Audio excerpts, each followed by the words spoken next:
can you do that? Okay, yeah. I'm number 6, and you can badge in with my badge to get in. Thank you.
Thank you, babe.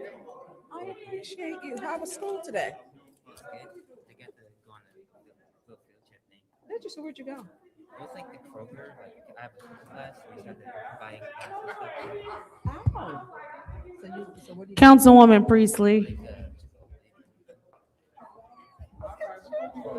Okay. Have you ever did that before? I Okay. got a group with me, so Oh, you're doing it as a group. yeah. Okay, because that's a lot of ingredients. Are you doing like a guacamole with it, or y'all figuring it out? We still got to figure it out. That's understandable. That's understandable. Oh, thank you. My daughter got it for me. Not long enough. It was not long enough. It went rather quick, and it was okay. I'm not gonna say it was bad. Just not long enough. I was still busy with stuff. But how was your weekend? All right. Guys, Oh, the Sky Zone was fun. So how long were you there? like a couple hours. Was it a birthday party or just to go? We just to go hang out. Were y'all exhausted when y'all got home? Yeah. Because that jumping to get you. It's fun while you doing it, but then when you get home, you be like, oh, Madam Clerk, that was a lot. we do have a quorum now. That was a lot. All right, see.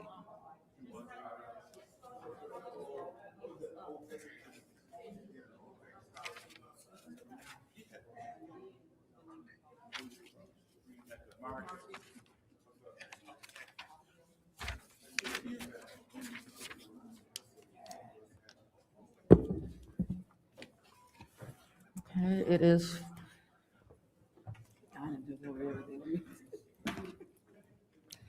it's 4:37 p.m. and we will redo the roll call to establish a quorum.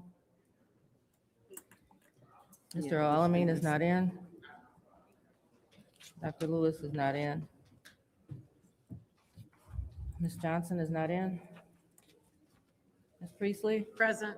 Ms. Winfrey Carter, Present. Ms. Burns, Present. Ms. Mashat, Present. Mr. Pfeiffer.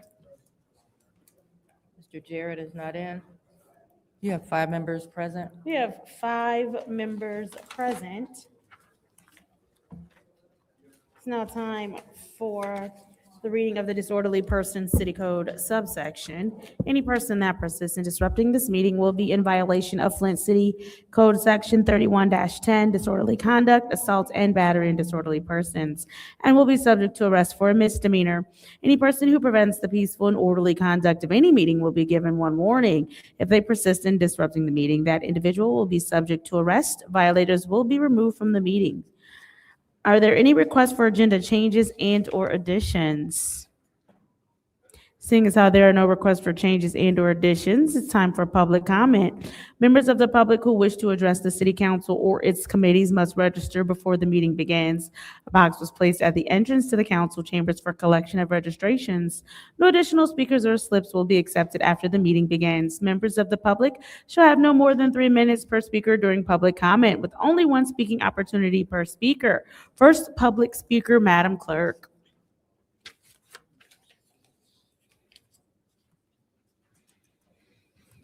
First speaker is R.L. Mitchell.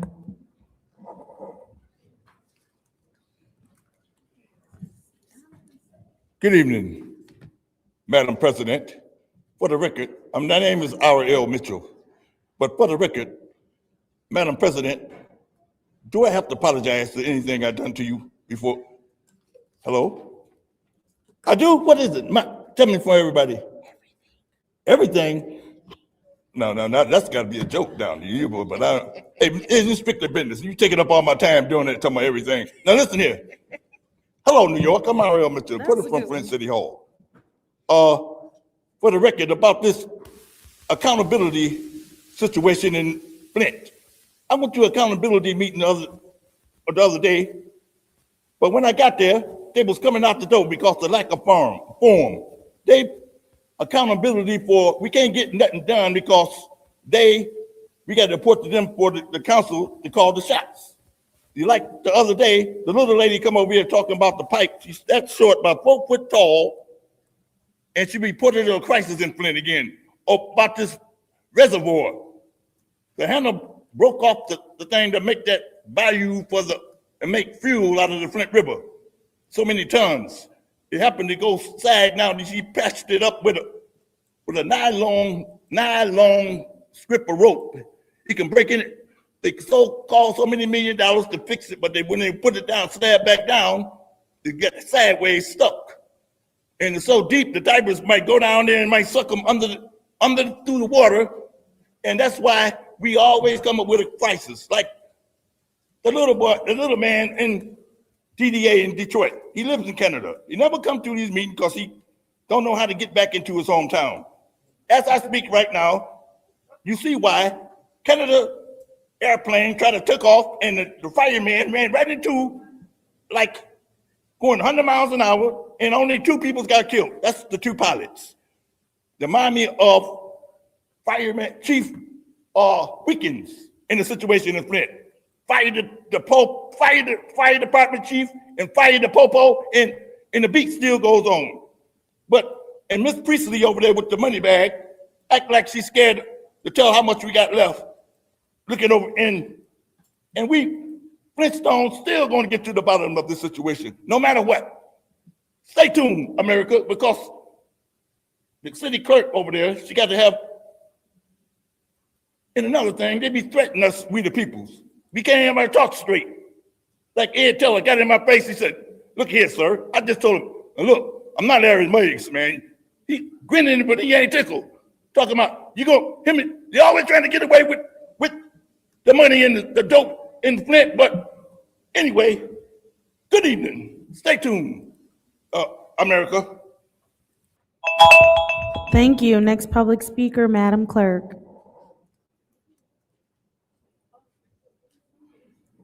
The next speaker is Claire McClinton.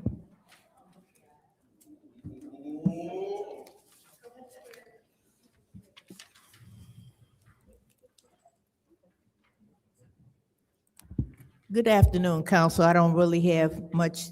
I'm here to learn what you're doing with the money. And I'm hoping that you'll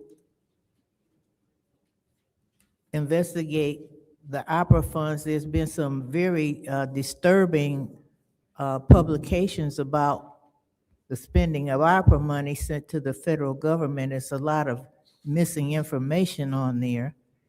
And also, we wanted to know the status of the fight against the rate hike.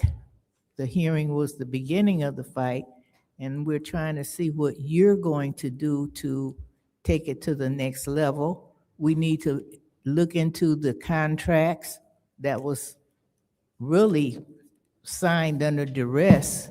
Some of was in court in Detroit when the judge demanded the council to sign on to some kind of water agreement, and that was a duress. Some of us wrote the judge and asked him to be lenient and not force the city after they poisoned us to sign a contract.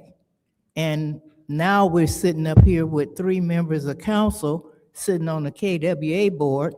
We paying KWA bonds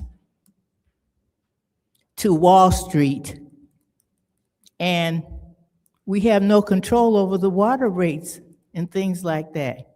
We're not on the KWA. And it's just a crazy, disturbing situation. And we need some legal counsel to look into that, not our city attorney, with all due respect, conflict of interest. But we need some outside, you use outside attorneys all the time to go after residents. So we want you to look into these things, and we want you to look into, it's hard, heavy lifting work. We need a water affordability plan. Thank you. Thank you. Next public speaker, Madam Clerk. Next speaker is Audrey Muhammad.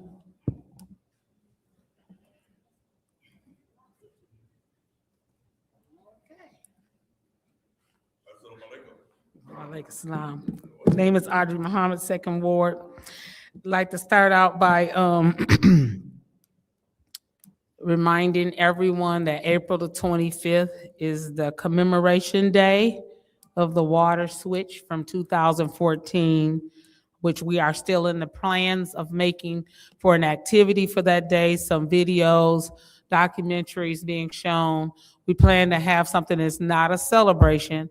It's just to keep people aware that that is the day that the water was switched in 2014, and some of the things that has happened through the timeline of some of the activities that have taken place since then, some of the things that we are still fighting for as of today, as you heard as Claire McClendon just mentioned, and talk about the water itself, us with the water affordability.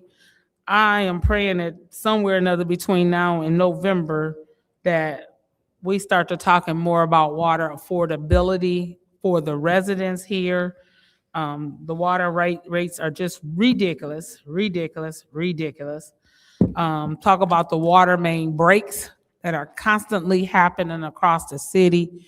I know I was told to be glad that they came and fixed the break, but let's fix the street behind it. Don't just fix the break and leave us with a pothole on our block.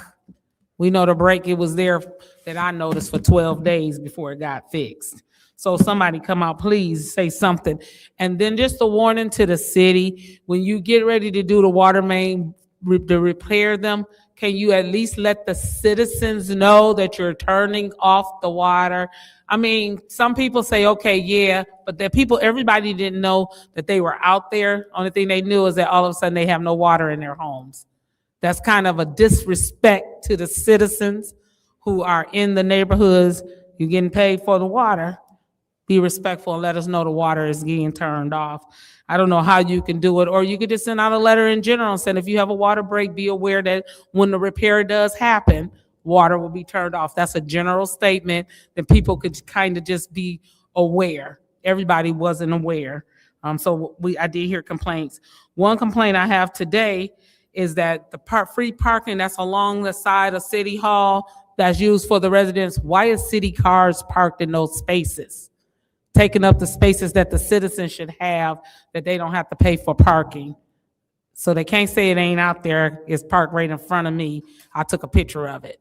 But please help the citizens here. It's already ridiculous, some of the rates that they want, and they talk about putting boots on people's cars from DDA if you got so many parking tickets. So y'all, please, at least take the citizens into consideration. And let's start getting some of those businesses back that we sold under emergency management. Thank you. Next public speaker, Madam Clerk. And the next speaker is Rich Jones. I believe he is no longer inside the chambers. Next public speaker. Arthur Woodson.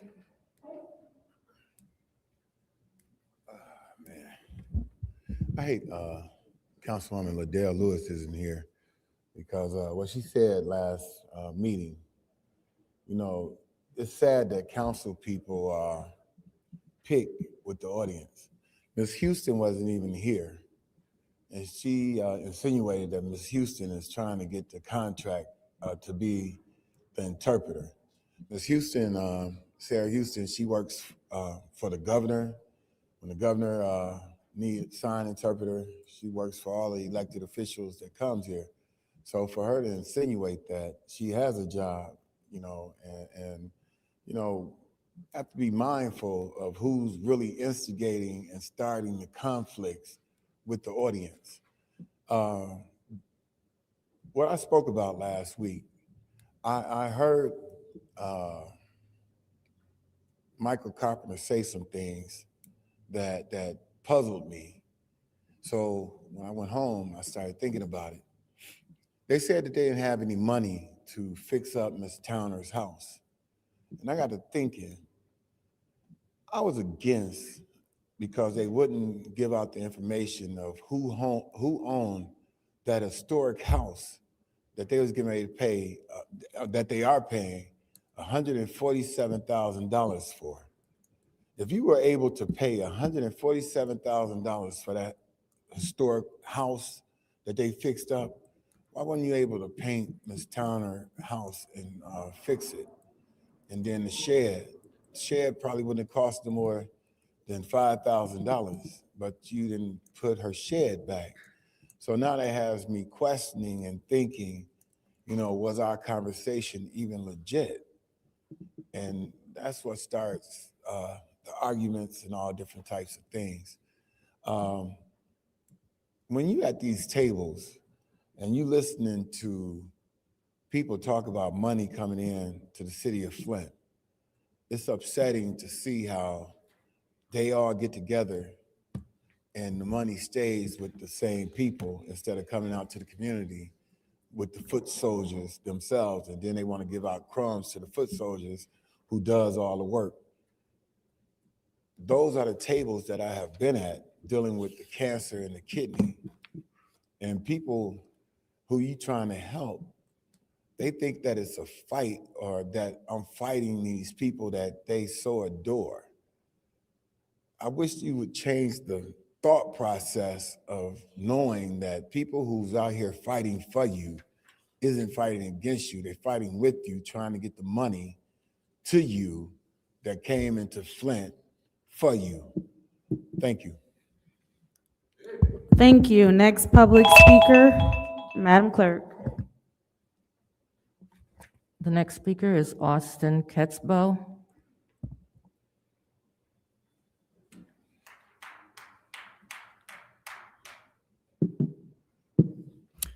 Good evening. My name is Austin, and I'm a resident of the 3rd Ward.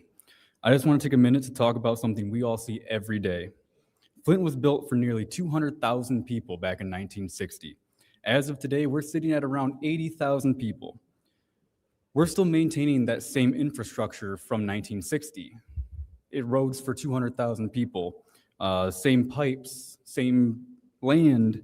That gap that we have costs us money every year. It's not going away on our own. Flint has lost over half of its population since 1960, and we're trying to support that infrastructure with a much smaller tax base. I've been looking into how other cities have handled this.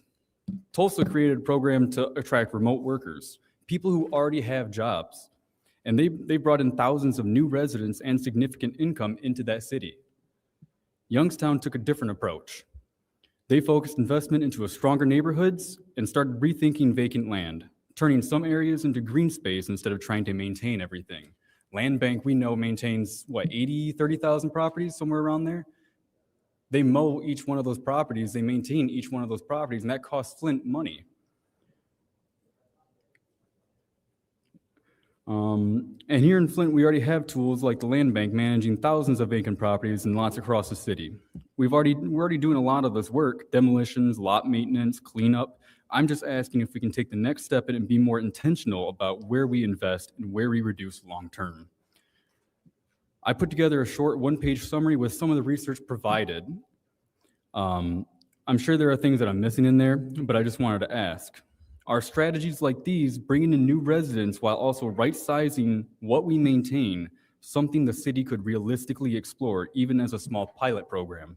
I'm not here to criticize. I just think that this is the scale of thinking that the situation calls for here in Flint. Thank you. Thank you. Next public speaker, Madam Clerk. Next speaker is Beverly Biggs Levy.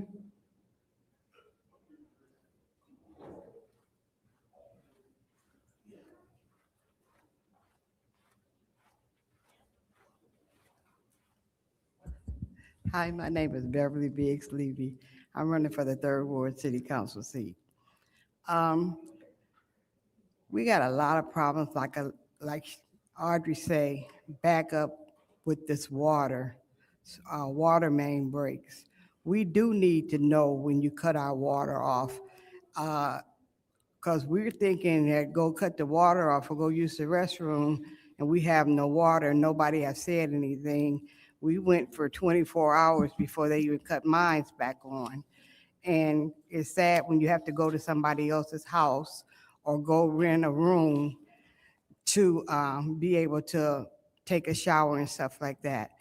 And I noticed that last week, Liddell said, we need to clean up Industrial Street. There's nothing wrong with Industrial Street. It is clean. I don't know what she was seeing or where she was at, but she, you worried about Industrial Street, go right around the corner from where you live at. There's a house 2 doors on the next street over that's abandoned, has all kind of trash in front of it. The doors are open, but you cleaning up your neighborhood. No, you're not cleaning up your neighborhood. If you can watch in the 3rd Ward and you ain't paying attention to the 2nd Ward, something is wrong. But you out there doing, quote, unquote, the work. There's not no work being done if you're not getting right around the corner from where you live at. We need to get better of doing the things that we need to do to get the city in order. Like I say, our mayor, if you put him back in office, we're already broke. We're gonna be broker. And everybody needs to see that. I know that's y'all's favorite guy, but he's not doing anything for our city. All he's doing is fattening 1, 2, 3 pockets. That's what he's doing, and it's time out. We need a better mayor or better system for coming here and take care of the resident and the city of Flint. Our city is not being strong. He hollers Flint strong. It is not Flint strong. And I pray that he get it together because he's not doing what he's supposed to do. Have a blessed day. Thank you. Next public speaker, Madam Clerk. The final speaker for this meeting is Tanya Jones.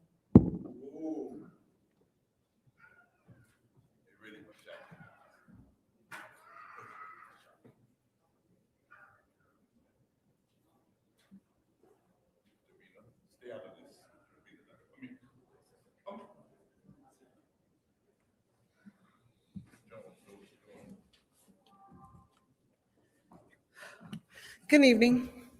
I'm running late. I just got to feeding the people, the homeless. I'm here. I advocate for my son, which is part of the opioid crisis. But let me get to the point. I wouldn't came today, but the only reason why I came today is because I heard some money was getting passed for the opioid. I think it's different ways y'all could go. I don't have a problem with the deaf community. I like Sarah. But number one, I recall Leon getting 150,000 of the opioid money. I don't know what that was for. And y'all just take it and just do what you guys want to do with it. So my thing is, we out here, we feeding the people. Everybody's not a part of the opioid crisis. But if that's what the money is for to do, my son is a part of the opioid crisis. And I feel like you guys really need to focus on sending the money where it needs to be advocated to. So that's what I'm here for. Once I get my breath, I come back second round, but just what you guys think about it. And Tanya Burns, after this over, I need to see you. It's important. Have a good night. Thank you, Madam Clerk. You said that was the final public speaker, correct? That's correct. All right. Unfortunately, if you just make sure that you are present when we go to the next meeting, we will make sure you have your opportunity to speak. It is now time for a council response. Council members may respond once to all public speakers only after all public speakers have spoken. An individual council member's response shall be limited to 2 minutes. Is there anyone who wishes to speak during council response? Councilman in the 8th Ward. I'm just going to do a point of order real quick. I just want clarity. Where does it say in the rules that you have to be here? Like if public speaking is open and he signed up for public speaking, shouldn't he get the opportunity? I understand that, but where does it say you have to be here when your name is called? It doesn't. I'm asking, I don't know, Madam, through you to the city attorney, city clerk, does he still have a right to his 3 minutes?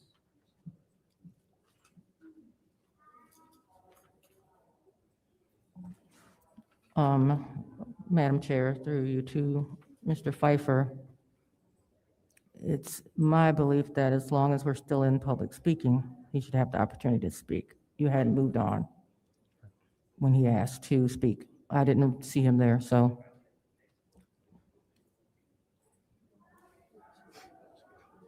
Madam Chair, I'm sorry, it's hard for you to speak or hear, but I believe you said I'm as long sorry. as he shows up during council or during public speaking, he should be able to speak? I did not notice Mr. Jones was standing there. If I had, I probably would have just called his name and circled back to him. Okay. But you hadn't moved on. I believe he spoke up as she was asking who's there at the last speaker. So we were still in public speaking. That's my opinion. So yes, I believe he should have had the opportunity to speak. That's just my opinion. Yeah, I'm not, if he signed up according to the rules, then I would move that you allow him his allotted time. Yes, ma'am. Mr. Jones. Thank you, Mr. Pfeiffer. I was happened to have to run down and pick up a bag for the homeless people that I told somebody I was gonna meet up here. So thank you very much. Little slow, getting slow, I'm getting slow. Don't laugh at me. But anyway, I just came up here to say that I had some conversations about the 30-day cleanup. And like one person came to me, they was like, I was trying to talk political, which I wasn't. I really just trying to say let's do this and clean up our city and eliminate a problem that we've been having for a long time, way before any of y'all was on council, and that is the stuff that's not getting picked up on garbage day. And it's some conversations is coming, but I only got one answer. Far as it's two answers, but I received one. The answer that I received, first I'm gonna say what my answer is. My answer is we get together and with this contract, we put language in there that they gotta pick everything up on garbage day. The solution that came to me yesterday was an old solution from back in the day. Our last election, Sister Muhammad, let's get one garbage truck at a time. So maybe we can get our own garbage truck, and that garbage truck job would be to clean up all of this garbage that for centuries, basically, if you really want to look at least a decade, at least 10 years, we've been having a problem to where we need a blight team to go and clean up. And it's like right now, the house in Philadelphia. Whose property is it? Is it the city? Is it land bank? It's too many properties in our city like that that's adding to our blight situation. And then once again, on top of it, our dumping. So please be creative with the pen and write something that's gonna get our trash picked up. Because I remember back in the day, we ain't have no conversation like this about trash being left on garbage day. We ain't have no conversation like this when we owned our own garbage trucks. Thank you. Thank you. That was the final public speaker. It is now time for council response. Council members may respond once to all public speakers, only after all public speakers have spoken. An individual council member's response shall be limited to 2 minutes. Is there anyone who wishes to speak during council response? Councilwoman Burns, you have the floor. Thank you. Mr. Rich Jones, we do have a garbage truck. Blight does have a garbage truck that they do use when they clean up blight. And often if you need garbage picked up, they have went out to use that garbage truck to go and pick up the garbage. The other things, Ms. Claire McClendon with the Gleaver contract, I don't know if there is an update with the city attorney. Attorney Gurley was looking into that. I understand you stating there should be an independent, but me knowing you will not get independent here because I've had to use my own attorney for the last 4 years.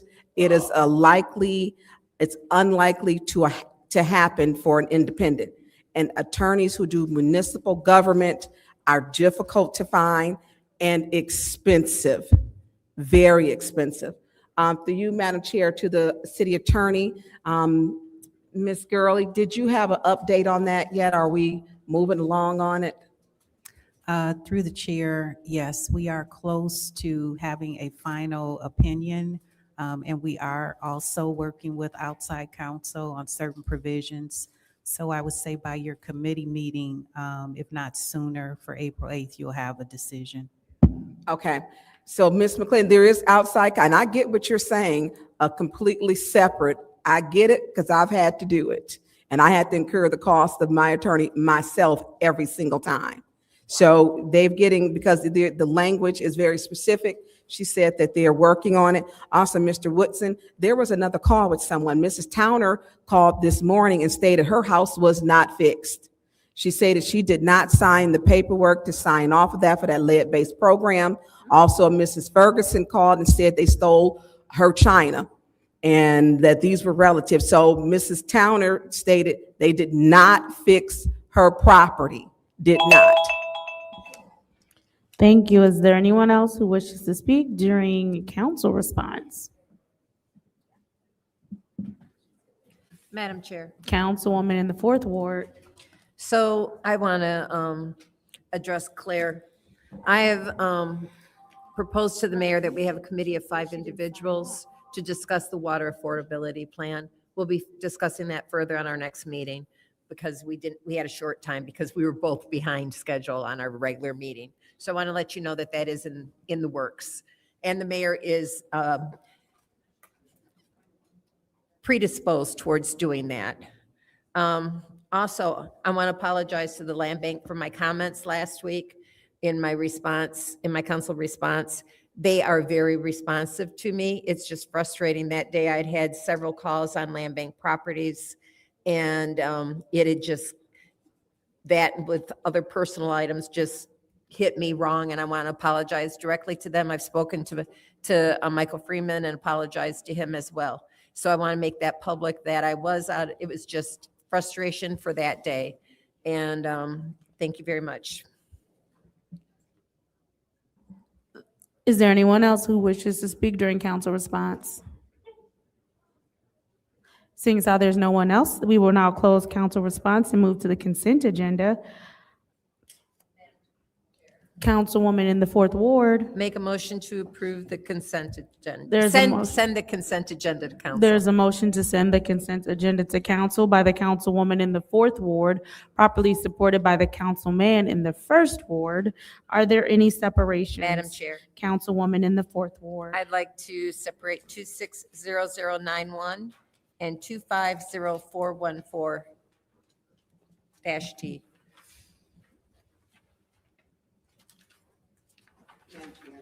Councilwoman in the sixth ward. No problem. The entire agenda has been separated. Moving on to resolution 260071, which is the rescind resolution 25039 1.1-T, $150,000 ARPA funding for North Flint reinvestment. What is the pleasure of the body? Madam Chair, Councilman in the first ward.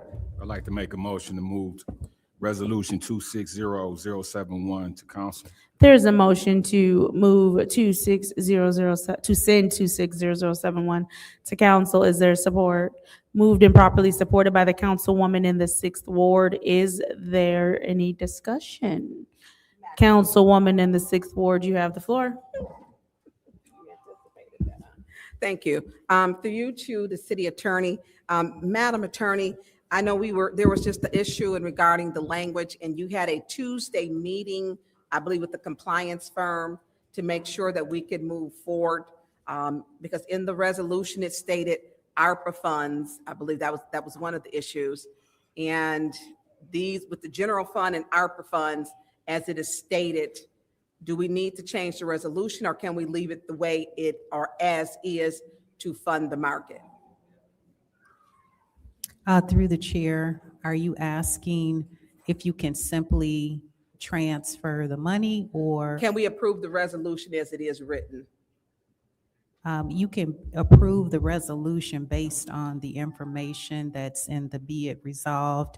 I cannot attest to the differences between the two organizations. So as far as the verbiage is concerned, that's accurate, but I don't know the distinction between those two groups. Yeah. So there was the vetting, because the legal department wanted to vet they were vetting each resolution. Has this resolution been vetted for approval? That would have to come from the department. As far as I stated originally, both of these organizations are listed under LARA, under good standing.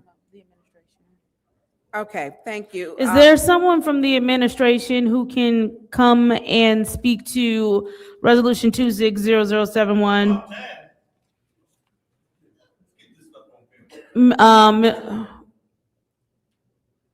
Well, don't get all up at once.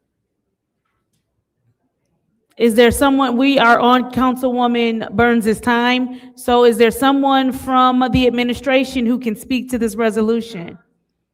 Mr. Moore, Madam Chair, can Mr. Moore, no, I mean, this is crazy. Yeah, Paul, thank No, you. I'm just gonna give it back to you. Yeah, Don't worry this- about it, I got it. Mr. Edwards, would you join us at the lectern as well? I don't know, but I'm gonna give you time back. Please, everyone, I got it. We're gonna wait for Clyde before our search time. Who is the new? Heather, the new Chinese? No, why would she come up here? Oh, wait a minute, she was walking that way. I'm gonna give you time back. I'm just waiting for Clyde to get here. All right, well, you done, that's a slow walk. But that means you have time.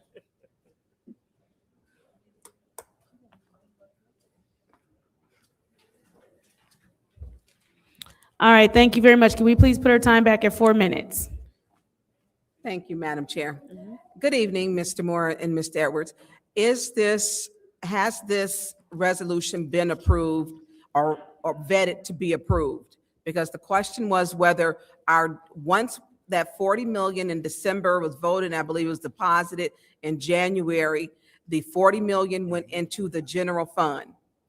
Even though it's supposed to be an ARPA tracker, with this resolution, has it been vetted that we can okay this to give to the food market? Because I thought that we were waiting, the last meeting, it was on a Monday, and the city attorney Gurley had a meeting on Tuesday. And I'm assuming that is that a standing ARPA meeting where, I don't think, Mr. Moore, you go to that one sometime. Was that the dashboard meeting? Is that the ARPA meeting where you go over the ARPA funds? I go to the meeting on Tuesday. I don't go to one on Monday, whatever that would be. Okay, you should be in all meetings pertaining to money in this city. So has this been vetted to be approved? Because I'm taking Attorney Gurley, because I was waiting on your legal opinion because it was the language, but can we approve this tonight? Through the chair, if I may, I did answer that question last Wednesday during the committee meeting. So what I stated is that you can transfer the money based on the ARPA regulations and what's stated here in the resolution. So we can vet this resolution, we're okay to go, we're in compliance then? You're in compliance with being able to transfer the money from the general fund ARPA designation to another organization with the ARPA funds from the general fund. Okay, so we are taking these funds from the general funds. I'm confused. Can somebody, Mr. Moore, this is your job. Can you tell us what's going on here? I've never been, if you notice, my autograph is not on this resolution. My understanding of the resolution is that you're moving from one entity to another. Can you repeat that? I didn't hear you. From my understanding, the purpose of this resolution is to change the name of the entity that you're going to give the money to. Why isn't your name on here? I have no idea. I never made it across made it to my desk. So you never got it? No. This was not a resolution generated by the administration, nor has it been one that was properly vetted by the administration. It originated in council. Okay, so who originated it in council?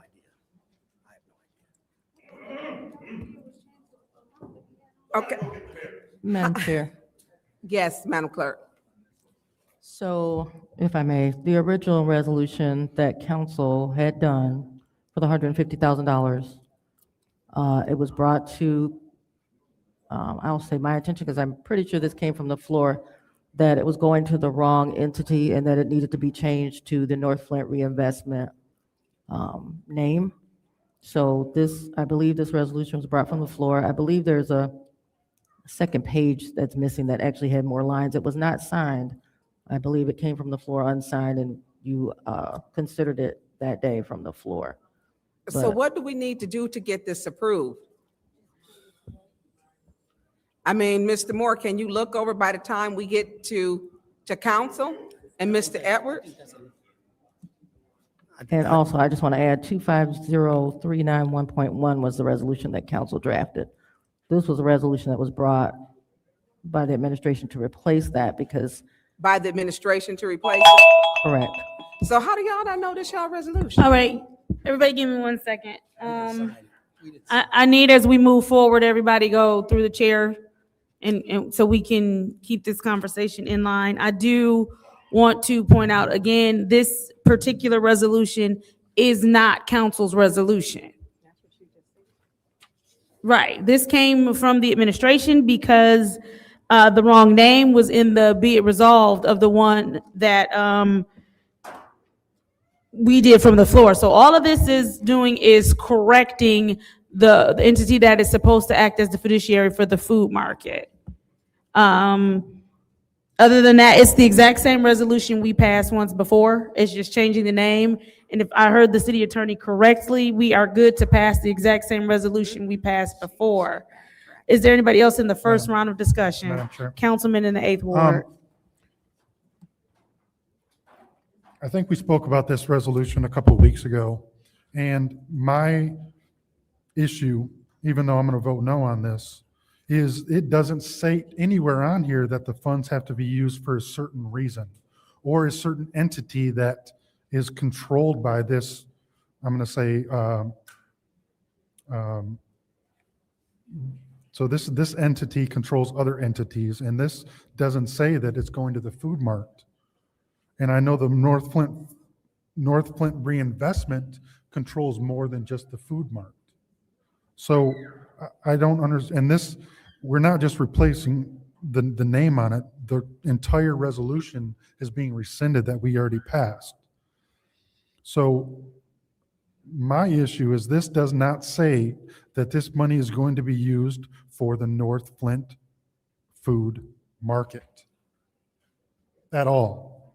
So, I mean, I don't understand what I mean, this could be used for the event center. We don't know.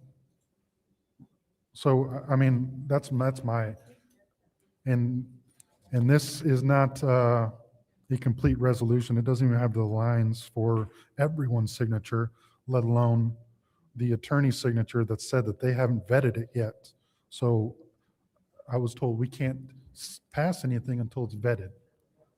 So if the city attorney hasn't vetted it, why are we approving it tonight? So, Madam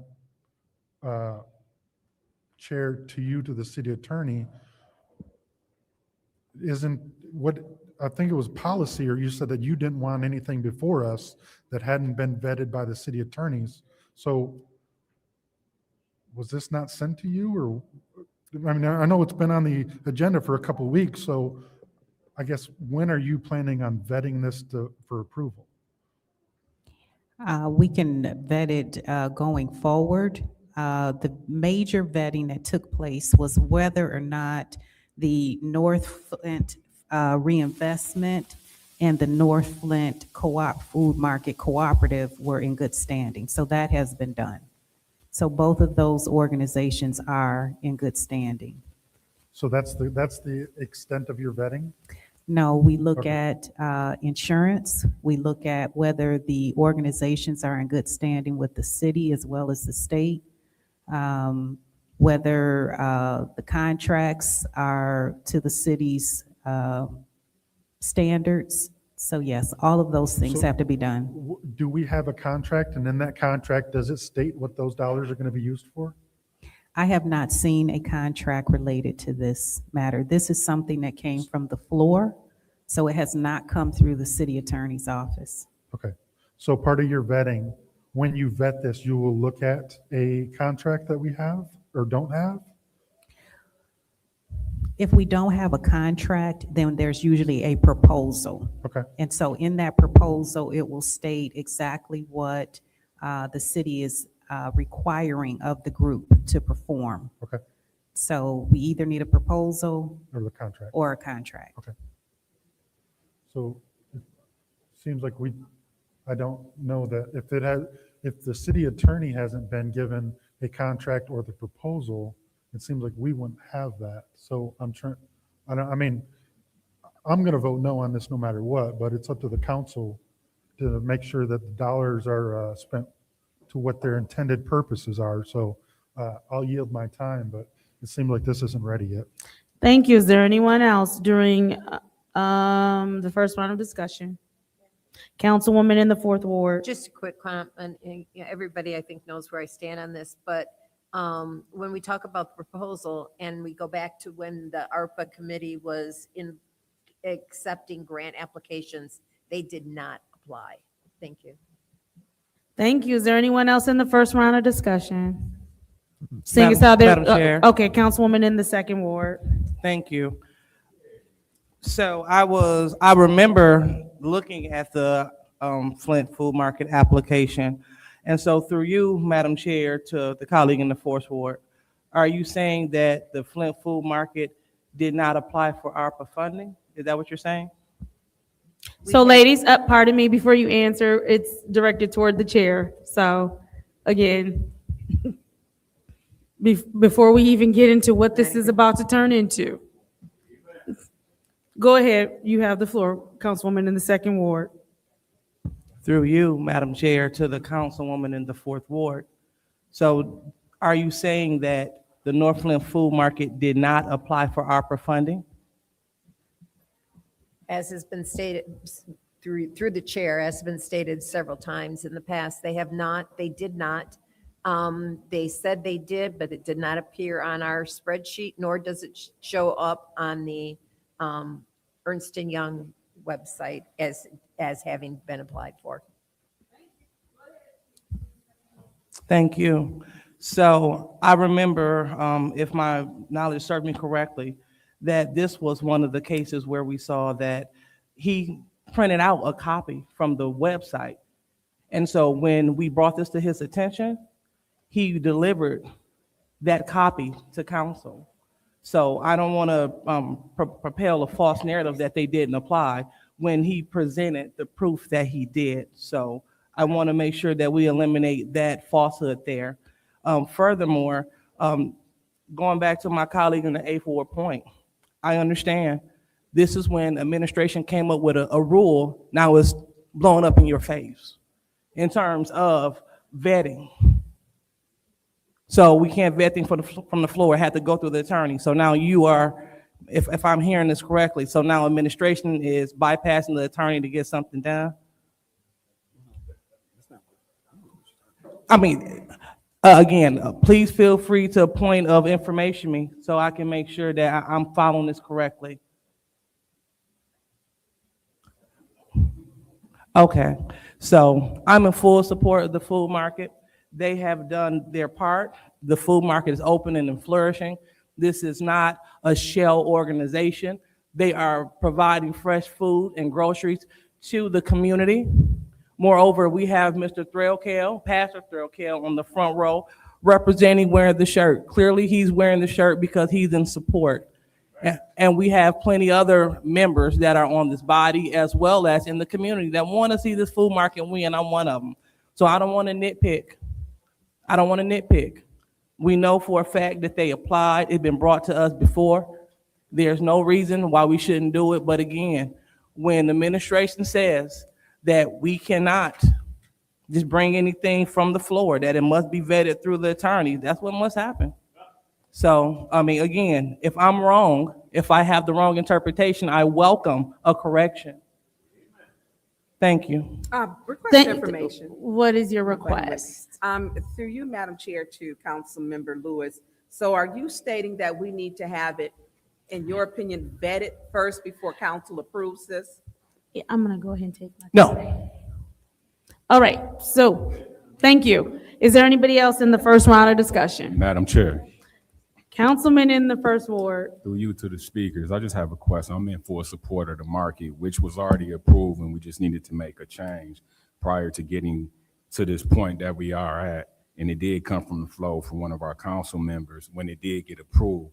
My only question is, I believe the attorney already had mentioned that it has to follow the same guidelines as the ARPA rules and so forth. Can you confirm that or not? So if it is passed or not passed, but if it is passed, will it still have to follow those guidelines as far as like with the contracts and making sure the money is spent and going to where it's supposed to go? Just say yes. Just say Yes, they should follow the ARPA guidelines because we're using ARPA funds for this. Okay, so before any dollars can be spent, it will be tracked the normal process in the normal way and so forth. All right, thank you. I'm in full support of it, but thank you. I just wanted that clarity. Thank you. Thank you. Is there anyone else in the first round of discussion? Seeing as how there's no one else in the first round of discussion, I will go ahead and take my time. Let's just backtrack and do a little history here. The original resolution came from the administration. What happened was it then on the floor, Councilwoman Burns wanted to give a different amount. So council fixed the resolution from the floor. Fast forward to that is what we did end up going ahead with. Well, now we had already approved a dollar amount for the North End Food Market. What happened was there was something caught where it was going to the wrong sponsor for the food market. So if the concern is the language and whether or not it is going to go to specifically the food market, we can fix that here and now. Before I make my motion, I also want to point out that the city attorney has already stated that the be it resolved and everything that it says on this current resolution, it has been vetted and we can pass as is from the be it resolved section. You all just heard her say that tonight. So again, if the concern is whether or not it is going to go to the North Flint reinvestment for the purpose of funding the North Flint Food Co-op, we will go ahead and make that change from the floor to simply say to be paid to the North Flint reinvestment for the purpose of funding the North Flint Food Co-op. We've gone down this road. I thought we were clear of this road. Apparently there was just simply a clerical error that now has us doing way too much when we are most of us are in agreement of the fact that we want to go ahead and help fund this food market. It already had the votes. It already passed. It was a clerical error. We are now fixing the clerical error. And if we want to make sure we're doing our full due diligence, we will go ahead and change it from the floor to make sure it says to be paid to the North Flint reinvestment for the purpose of funding the North Flint Food Co-op, so there is no confusion as to where the council wants this money to go. Madam Attorney, I'm gonna go ahead and can we add that language in here right now from the floor? Is that language that will suffice? And again, the language is just simply to be paid to the North Flint reinvestment for the purpose of funding the North Flint Food Co-op. That way, we're not asking, is it going to an entertainment center or anything else, or any of the many, many wonderful projects that the North Flint reinvestment, which we like to reiterate is not a shell company, one of their wonderful projects that they do, we can make sure is strictly for the food co-op. We're good there, Madam Attorney? With the saying that specific language. Through the chair, Yes. that would quell the issue about where the money would go. Okay. Is everybody fine with that particular language before I make the motion? Because we're going to turn up. Request for Go ahead. Yes, information. ma'am. Are we required to have a proposal or contract with this? Because she stated we do not have one. By approving the money, you will trigger We a can't have a contract till we contract being reviewed and approved. So you're allowing the money to be submitted to the organization, but then there should be a contract as well. So once we approve, it triggers the contract to, It can go after, okay. but it will have to be in conformity with your resolution. And it would be in accordance with the resolution. So once we change the language, the contract also has to state this as well. So I think that satisfies the fact that that is where the money will go. I'm going to make the motion. Everybody good with that? All right. I'm Okay. sorry. Go ahead. Point of information. What's your point? So we're making sure that it's going to be strictly used on food access. So the language is that we're going to add is to be paid to North Flint reinvestment for the purpose of funding the North Flint Food Co-op. From food access, that's coming from the food access category. Are we having that inside of the language too? Because that was one of the categories. Madam Attorney, is that necessary or is the language, will that suffice as stated? I'm sorry, can you repeat that through the chair? So Councilwoman Burns wants to know, do we need to specify that it is coming from ARPA food access? I don't know if that was in your original contract, but your resolution, based on what the language is here, you should be mirroring the same language that was in the original reso with the addition of it being used just for the North Flint food market. So I'm not sure if there's specific accounts. We didn't put the categories on anything, but yeah. I do see what you're saying though. Yeah, okay.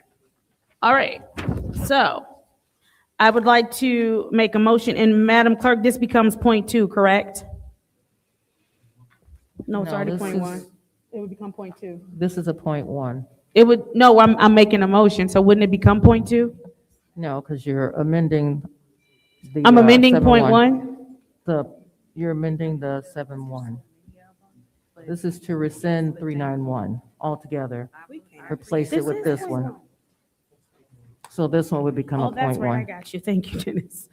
All right, so I would like to make a motion that we add in the language To be paid, I gotta say the language again, but thank you. To be paid to North Flint Reinvestment for the purpose of funding the North Flint Food Co-op. And that is the motion on the floor. It has been moved, properly supported by the councilman in the first ward.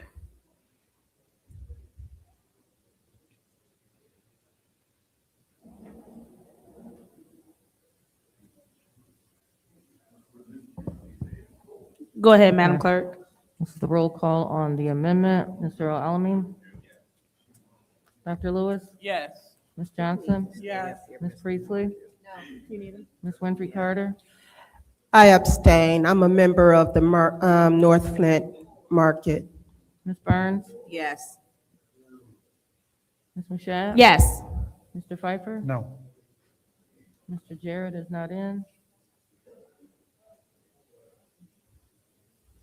Excuse me, the vote is 5 yes, 2 no, 1 abstention. The vote is 5 yes, 2 no, 1 abstention. That language shall be changed. 1 second. I just did it. Do you, go ahead. Did you have the language? Okay, go ahead, Mr. Pfeiffer. Motion to send the point 1 to council. There's a motion to send, 260071.1 to council. I got you. Point 1. Hold on, I have to change it on my paper. There is a motion to send resolution 26007.1 to council. And is moved by the councilman in the 8th ward, supported by the councilman in the 1st ward. Council, is there discussion? Madam Chair. Councilwoman in the 6th ward. Mr. Moore, Mr. Edwards, would you please join us at the lectern? Can we pause our time for a second? Thank you. Yeah, and it's take 40 seconds to walk down here.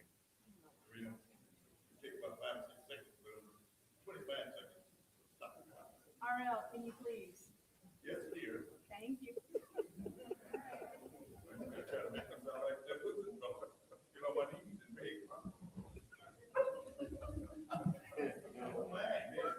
RL, please. Can you start your time? Thank you.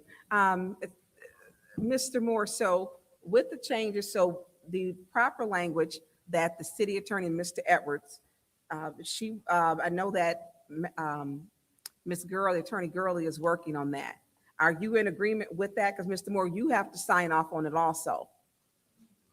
Yes, it's not going to, from the finance perspective, it's not changing the dollar amount. We're just changing from one entity to another. So, yes. I'll be Okay, and fine. then so that way, so that we're making sure, because I thought this was vetted by the time that it came here today, but I guess we're missing a page.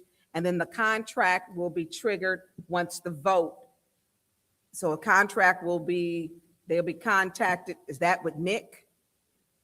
Who will contact the food market? Yes. So Nick, who is handling our ARPA funds, which by the way, Nick can't take questions from council people. He's been told he can't talk to us. Even basic questions. I know you know, Mr. Edward. So You're welcome to come down and have a conversation with him anytime you want to. I don't have any problem with yeah, that. I mean, and it's just because I do know that we cannot interrupt the flow of, we cannot day-to-day operations, That's but a correct. basic, That is yeah, have no, don't want to direct anybody, but just basic questions, which where it has been a stone wall that they will not even take phone calls. So I don't have time to come down. Hey, Nick, what's up? And chat it up. Hey, Nick, got a quick question. Where's Bethel at? Bethel Church, have they got, we're not able to get basic questions. And that is a hindrance for any of the organizations with ARPA. Not asking them, hey, put an extra 25,000. We can't do that. Just basic questions so that we can make sure that we're acting in good faith, but they will not. Literally, you have to tell people, press 1 if you think I'm saying yes, press the button twice for no, because they won't do it. And I'm not being, I mean, it may sound funny, but this is what I've had to ask city employees because they will not answer questions and it stops business. So I just want to make sure that we're clear that a contract will be triggered. We did get a we did get a email stating that our legal department must vet our resolution, that it was mandatory. It was mandatory. And so that definitely pumped the brakes and stalled that part. And so she stated it doesn't have to have food access on it, but it is stated that it will be used for food. Am I correct? Attorney, through you, Madam Chair, to Attorney Gurley? Yes, that was not in your original contract, so. Oh, okay. And so it looks, so you're good to go with everything so we're literally vetting this now, which it should have been vetted before. We got it sent to us. So Mr. Moore, Mr. Edwards, are we good to go? Because we know that it will stop down in the mayor's office. And I don't want it to sit on that shelf 4 shelves down and not signed if we're stating we're going to get it done. So if we are vetting it now, we need to make sure we vet these, because a lot of these companies or organizations, we don't even know if they got the money. So I'm hoping that the administration, it's election season. Hopefully mayor won't let it sit there on that shelf. We can get it signed, because we're doing everything on the floor now. So we are good to go, and I yield the floor. Anyone else in the first round of discussion? Madam Chair. Councilman in the 8th Ward. Mr. Moore, I was told since we transferred, I think maybe Councilwoman Priestley said this, we have to oblige by the state ARPA guidelines. These funds have been moved into the general fund. And the resolution that the city council passed when they approved moving the funds to the general fund was that we abide by the ARPA guidelines for that. So following that direction, we will make sure that for this contract that ARPA guidelines are followed. So is Ernst & Young still managing these dollars or no? Yes, they are. Because this states that they're going to ensure compliance with the U.S. Treasury, and I'm like, are we still doing that? We would not be reporting these to the U.S. Treasury. They don't follow, from the U.S. Treasury's perspective, those dollars have been spent. But the direction we had from the city council was that we were to treat it just like it was ARPA dollars. So we'll follow all the guidance and rules that we have for those. So Ernst & Young is still going to be involved until these dollars are fully spent? Correct. Okay. Request for information. Every time. What's your I request? know, I got questions, because I'm listening intently, Mr. Moore. Through you, Madam Chair, to Mr. Pfeiffer, and Mr. Moore, have your ear open, please. So these dollars will never show up at the Department of Treasury to them. Correct. So the Department of Treasury, it will not show that they received, that our ARPA dollars went to the food market, because it went to the general fund. That's correct.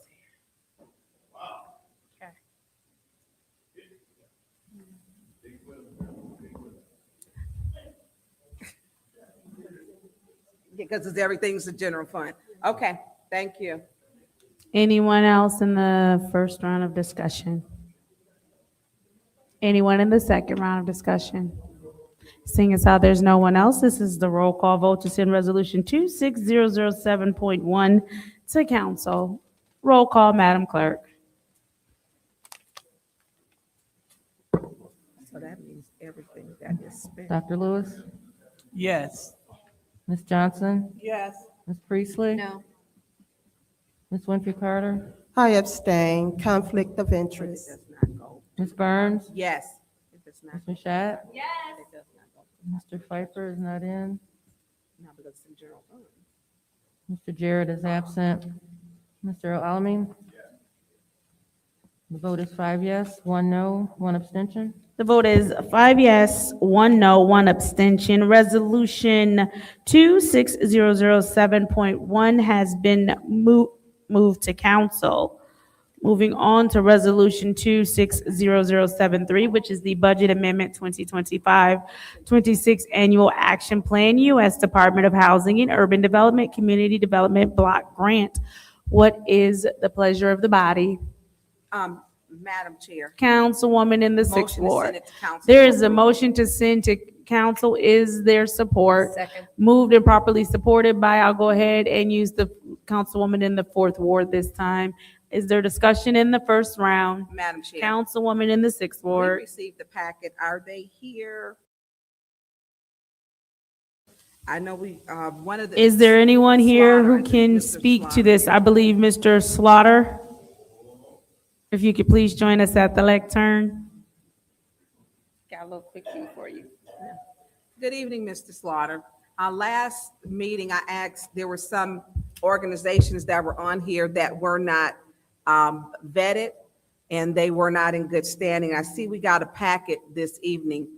And so are they now in good standing? Did they make the corrections, and are they here this evening that they would like to speak? They are here this evening, and they never were in bad standing.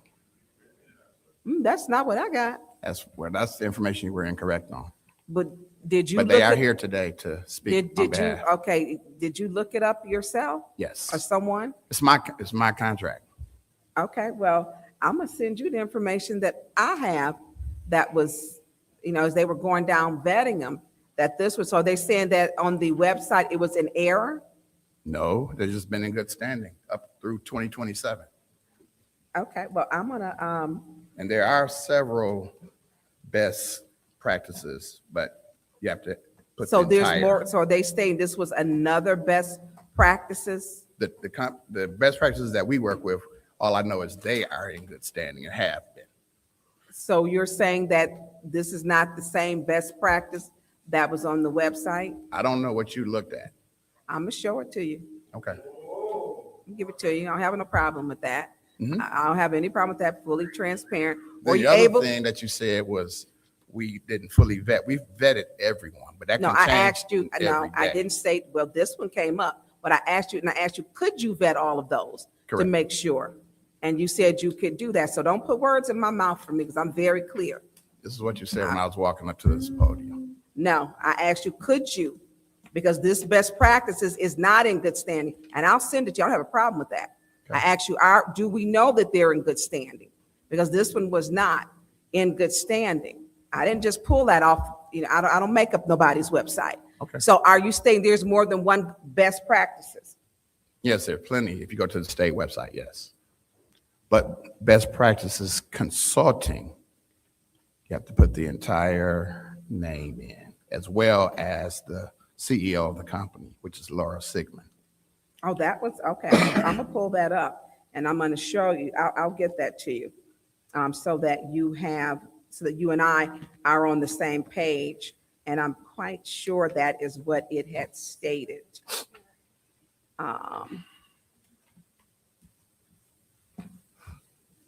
That was on there. And I don't know them, so I'm impartial. I don't know who they are at all. So I'm impartial to them.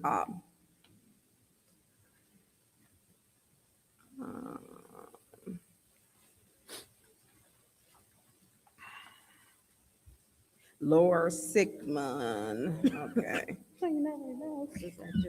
It's right here.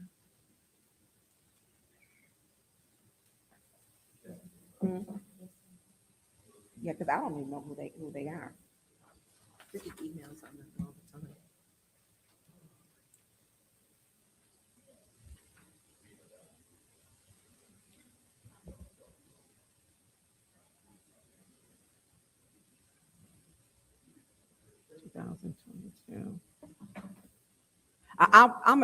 I'll yield the floor. If you want to, what else I have here? Is there anyone else who wishes to speak in the first round of discussion? Madam Chair. Councilman in the eighth ward.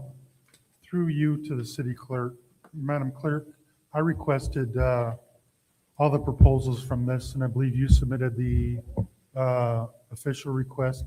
Did you get any response to that? No? Thank you. I will double check, but no, I did not. I don't think so. But I'll double check right now.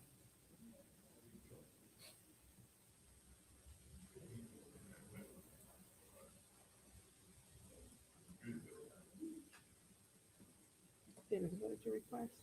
I requested all of the proposals on these, on what they're going to do with these dollars to overlook that. And I haven't received anything. I'm asking the clerk if she's received anything, because she submitted my request to the administration.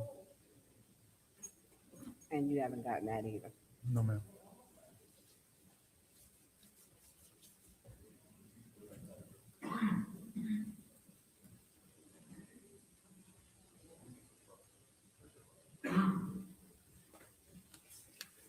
I need her name again. Are you yielding? your No, phone? she's Oh, she's up. looking, Yeah. okay. It up.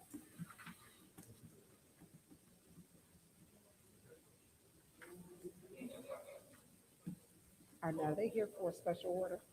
Yes, they are. Are they out there? Yes, they are. Where's she at? I can't see everybody, but Sir, have you received the request yet to provide all the proposals or no? Proposals for what? All of these grants? The same proposals that you guys approved in 2025? Is that what you're saying? A request for the actual proposals. We never even got the. Yes, you did, because you approved this back in 2025. We didn't get the actual proposals from each one of these. Proposals for each agency you're asking Correct. for. I didn't get an official email from city clerk to add, to provide. Madam Clerk? Yeah, so I sent it to Mr. Edwards only and have not received any response. You haven't got a response? No. Okay. Through you, Madam Chair, to Mr. Edwards.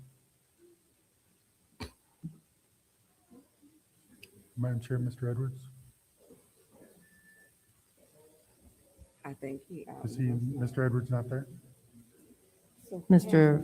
Pfeiffer? Yes, ma'am. I also want to point out that I did send something this afternoon, right before the meeting started. Mr. Edwards Madam did. Clerk, I'm sorry, I can't hear. Sorry.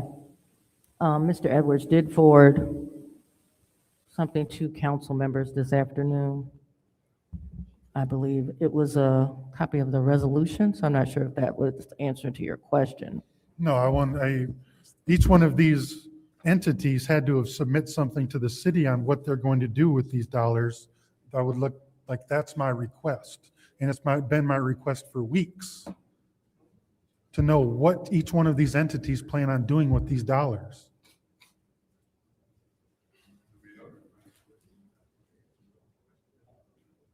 Dennis, did you do that at the last meeting? I did it at the last either committee meeting or council meeting.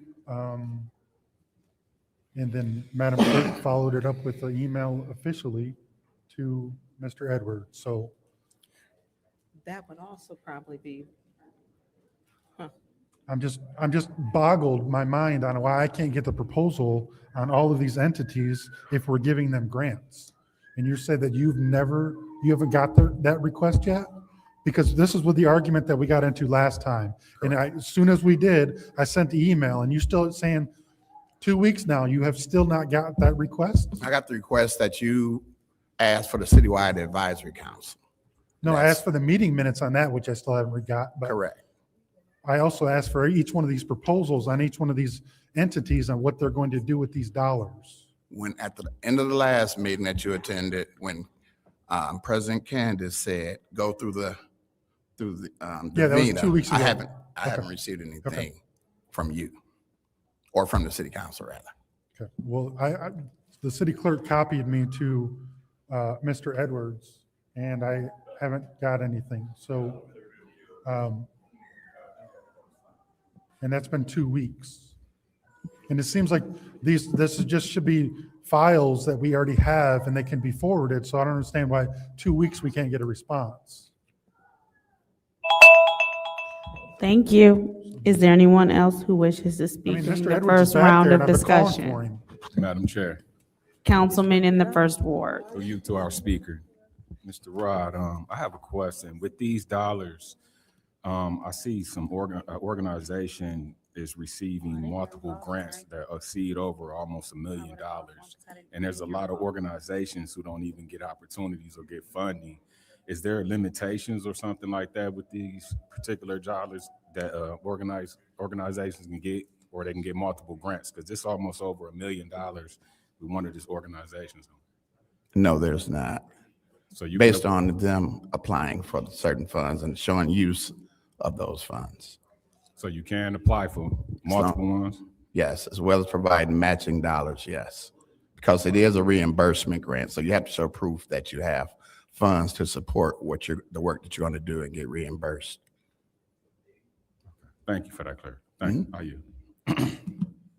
Is there anyone else in the first round of discussion? Madam Chair. Councilwoman in the second ward. Thank you.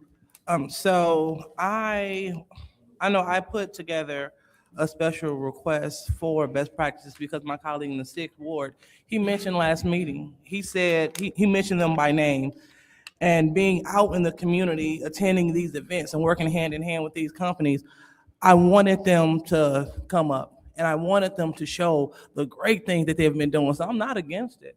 I'm not against them telling how they're using these funds. It's a legitimate request. I definitely understand. So I'm definitely for that. And I know, and Mr. Sauter, so to your point, I don't remember, well, he said via email, I believe I heard, but I don't remember us asking that specific question on the floor. But just to let you know, I'm totally for it, Mr. Pfeiffer. I would love to see more people come. We all have a packet here to talk about best practices consulting services. The whole name, because just like you said, Mr. Slaughter, you say best practices, somebody got that. Best practices consultant, somebody else got that. And so you must look up best practices consultant services.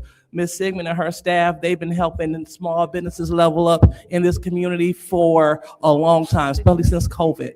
I know personal businesses that they've worked with. They just had a big event at Factory 2 where they were showcasing and highlighting local businesses. So I'll be excited to see more businesses come because this will be an informative moment. Yes. So we all, including the residents, so they can, for one, see where we're putting these monies, and for two, to see how these monies will help the residents. So I'm totally for it, and it is a great idea. And so I wanted to make sure and really highlight that. And the residents, you are free to see my packet that Best Practice Consultant dropped off. I want to make sure that that we put a positive spin on people's names that are doing positive work. They're doing great work in the community. Excellent work, located right downtown in the city of Flint. So, so coming back to what we're talking about, so I am totally for the passing of these dollars, and I'm also totally for getting how they're going to spend it, because it's maybe a few people that, I mean, we don't know everything. So for us to find out where these monies are going, it'll be very beneficial. And thank you, Mr. Slaughter. Just want to highlight, how long have you been in this position? About half a year, I believe. I believe about 6 months. Close About to 6 months, yes. right? Okay, so you stepped into some big shoes. Yes. Yeah, and so you had to take over a lot. So I'd like to thank you, commend you for the work that you have been doing, working with the small business. I've seen you at the events, and I've seen you just picking up where the ball has been dropped. So thank you for your service. Appreciate that. I yield. Thank you. Is there anyone else in the first round of discussion? Seeing as how there's no one else in the first round of discussion, is there anyone who would like the floor in the second round of discussion? Councilman in the 8th ward. Just to be clear, I'm not pinpointing any specific organization. I know my colleague in the 6th ward had specific ones. I want them all. And the email I sent on March 9th was, can you request the following from the administration? All proposals for the organizations that were selected. I would like to know what each organization has proposed to spend the money on. That's my request on March 9th. And the clerk followed up again saying official one was sent on March 10th. So, I mean, today is the 23rd all day long. So we're 13 days with not even a response, not even I'm working on it. And that's not to you, Mr. Slaughter. That's to Mr. Edwards back there. So I'd just like to know, like, what is sufficient amount of time if we want to get these programs funded? Why can't we get a simple response to say, here's a link to all the proposals, we'd have nothing. Like literally, I think this is the exact same resolution that doesn't say what any of these are going to be, what the dollars are going to be used for. So I'm sure that the administration has it. Mr. Edwards is not getting up out of his seat for a reason, so. Can you pause the time, Mr. Edwards? Would you join us at the lectern?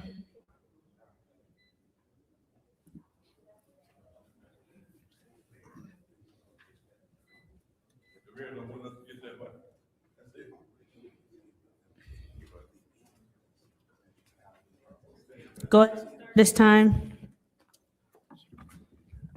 Mr. Edwards, Yes. when can I get these proposals?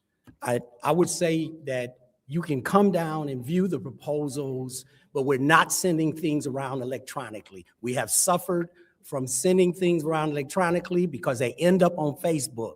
So I'm happy to show you, and any council person is welcome. If any council person. What on this is privilege that isn't FOIA-able? So I'm gonna understand if it's. I'm gonna defer to legal. If it's I'll privilege. defer to legal Okay, well, because that's all we've had fine. instances, I'm just telling you. I understand that, but if it's FOIA-able, it shouldn't matter. Then- So what's not FOIA-able in my request, Madam, through you, Madam Chair, to the city attorney? Depending on the application and what information is required, if there's personal identifying information, that would need to be redacted. So that can be redacted and sent to me via email? Yes, but that would be taking time. And then also, if there's proprietary information, that information is not FOIA-able either. Okay. So are you saying I have to submit a FOIA request? No, I'm not saying that. But if you are requesting information from administration, then all those documents would have to be presented to the law department to redact. So they wouldn't be able to give the proposals without a review, just to make sure that there's no PHI or any other proprietary information. Yeah, they can do a spreadsheet, absolutely.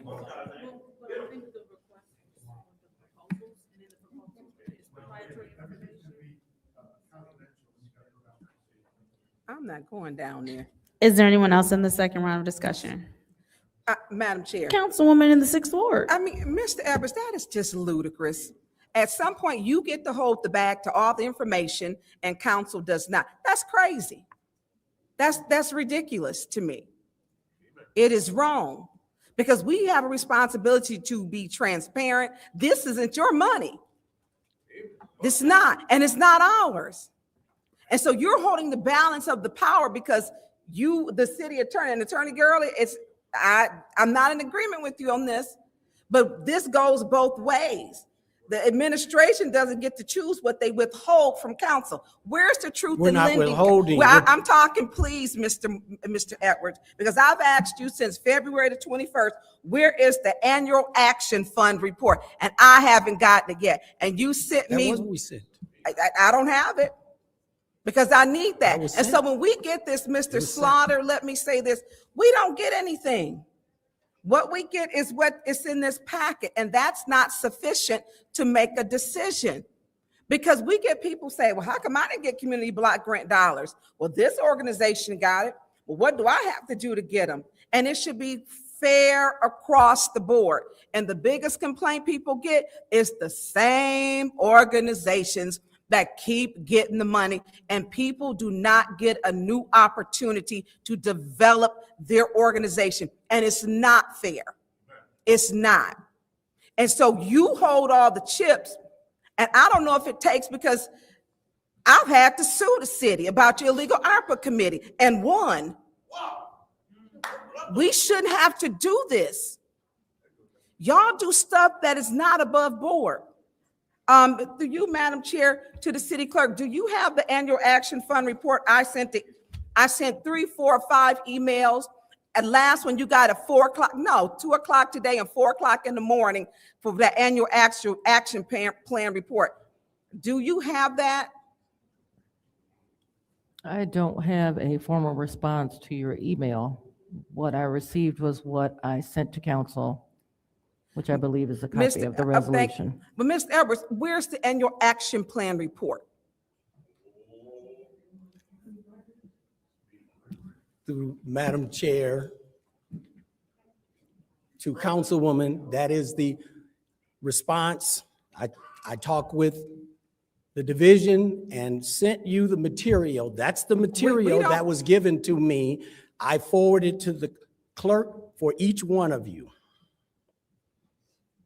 It's a relatively 15, 16, 17 page document. Well, I'm a reader, so I'm up at night sending emails, so I don't have a problem with the length of something.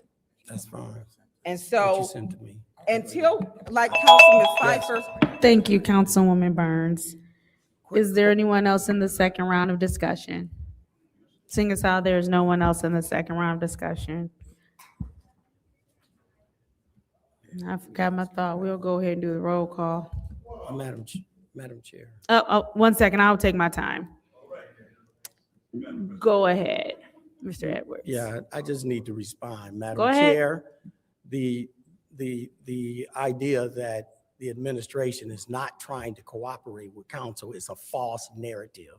We are trying to cooperate. We make things available. It's not hidden just because it's not request for sent. information. I thought I allowed that I person. request for I allowed- information. That means Excuse me, yield the Mr. floor. Edwards, 1 Okay. second. What is Thank your you. request to the chair? My request is the only way we can get full documentation is to come down to the mayor's office. All right, so we will go ahead. My response to that individual To the chair. Get to the chair is that in fact, Yes. there are regular appointments to come see all the documentation and material that any council person wants to see. Anyway, everything's available. We post everything. It's submitted to the federal government. Everything is available. So any claims otherwise are just flat out. So, Mr. false. Edwards, what I will say with this particular resolution, because that's what we should be speaking on right now, is this particular resolution. I do understand what you are saying when you speak about, or what, Madam Attorney was saying when she spoke about proprietary information and that not being able to be out on the internet. So I am in agreement with that. However, my colleague in the Fifth Ward did have a good suggestion, and maybe moving forward, we should look into at least sending something down with a paragraph or something of saying how everyone is going, what they're going to do with the money. I mean, I think that at one point in time, you used to overload us with information, and I do understand that times there were questions that made it appear as though maybe the information wasn't all being read. But I think what happened at that point in time is because we weren't getting the information in a timely manner. We now do receive information in a timely manner. So feel free to overload us once again, and then we can just kind of go from there. But I am in agreement that with this particular resolution and the fact that there is a lot of proprietary information that goes into these organizations and the work that they do, that we want to make sure that we're safeguarding their private information. But I do think that there can be something that is shared of what they propose to do with the funding. And I also agree with my colleague in the First Ward and where he was going with maybe better communication for residents so that we can figure out how to open this funding up to people who may not necessarily get funding or may not know that these opportunities are available. I think that there's a middle ground for everyone and we can all do such. I also know that there are several colleagues who have strong feelings about the administration. And so the comfort level of meeting the administration down there may be a bit of a problem. But Mr. Edwards, everybody loves you. So if you could come up to our conference room sometime and share that information, I think that that would be better received. Thank you for your time. Roll call, Madam Clerk.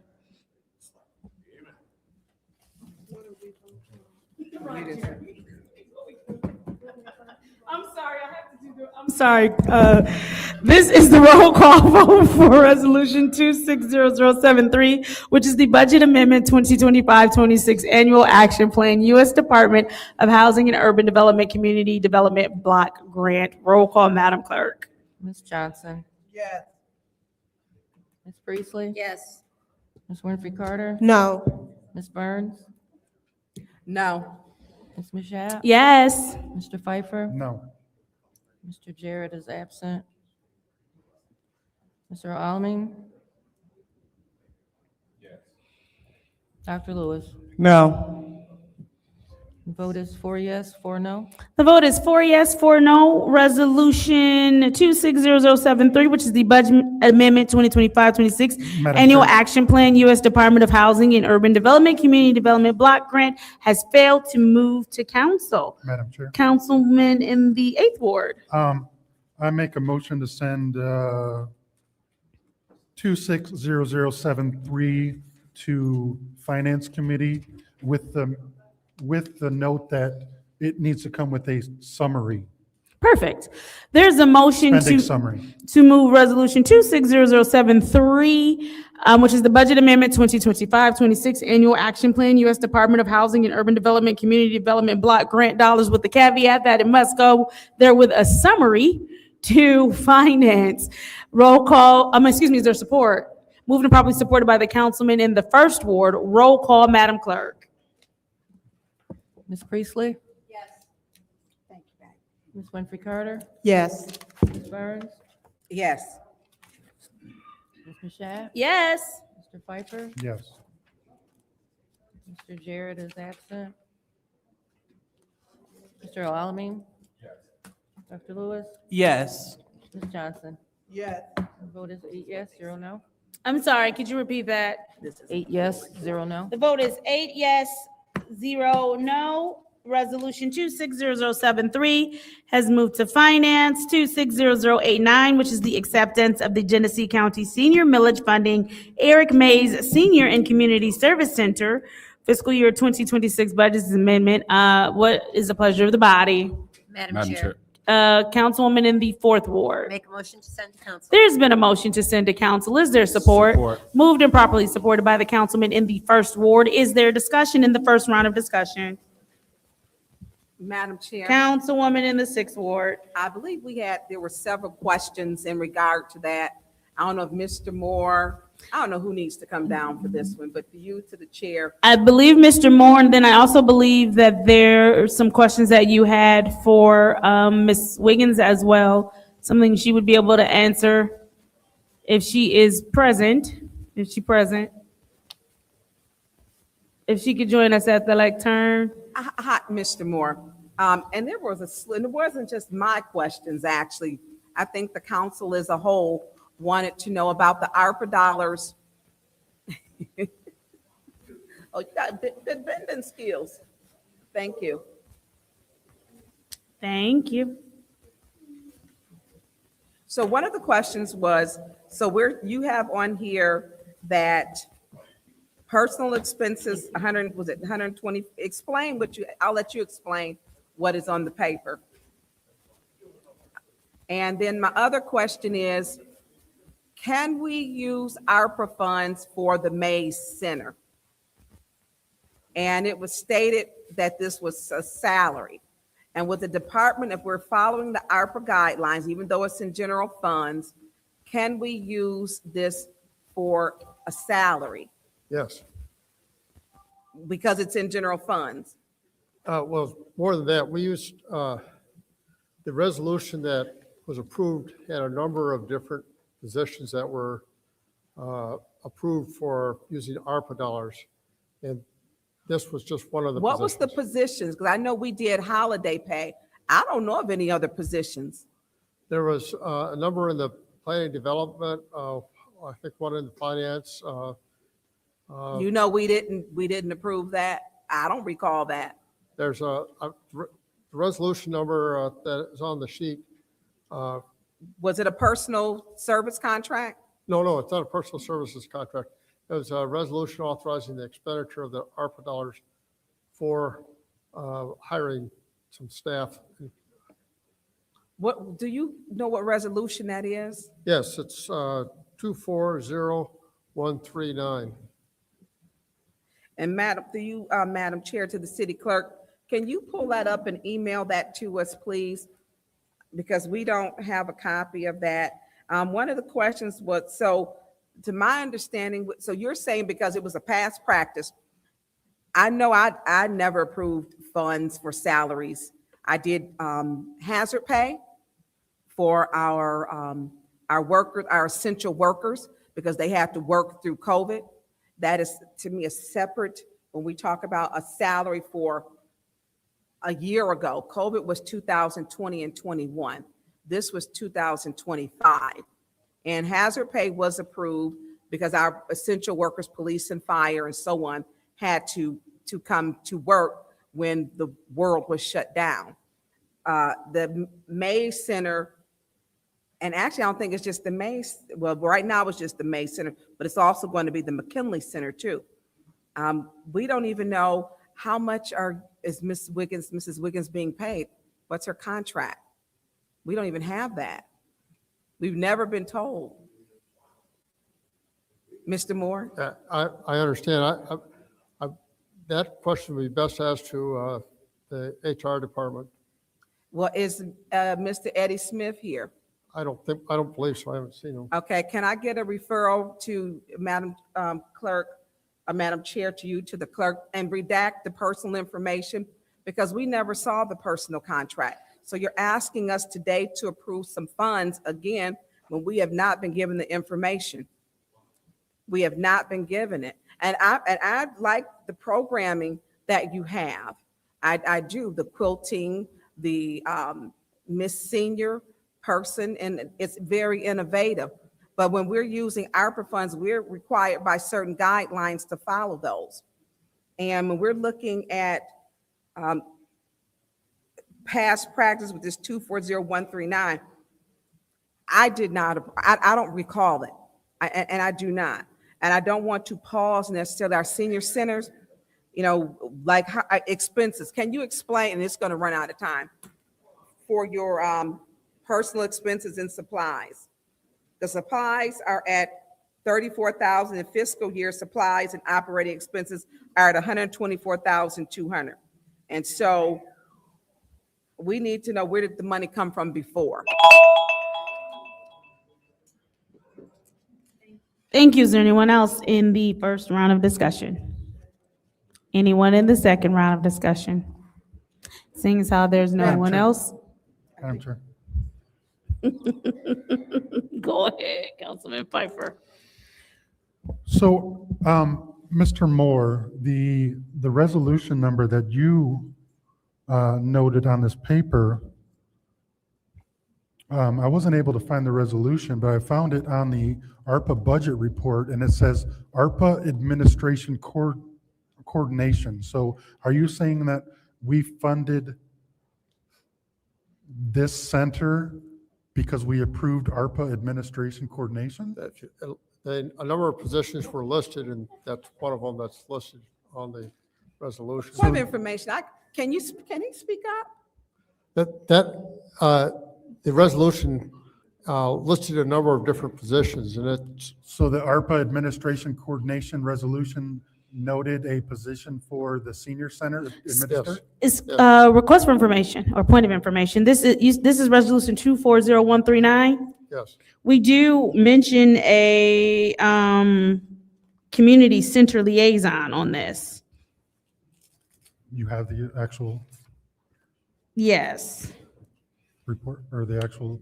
Yeah, if we're talking about 240139, which was presented on 4/17/24 and adopted on 4/22/24, it does mention the community center liaison. That's a liaison. We don't a director. She's a director. She's running the center with respect. Is that what you're referring to? Is that what she's That's meaning? correct. Because I'm on Mr. Yes. Pfeiffer's line. Okay, go ahead, Mr. Pfeiffer. So, Where's that again? I don't have it. Is it being emailed or what? Madam Clerk, are you emailing that resolution? Because we haven't gotten it yet.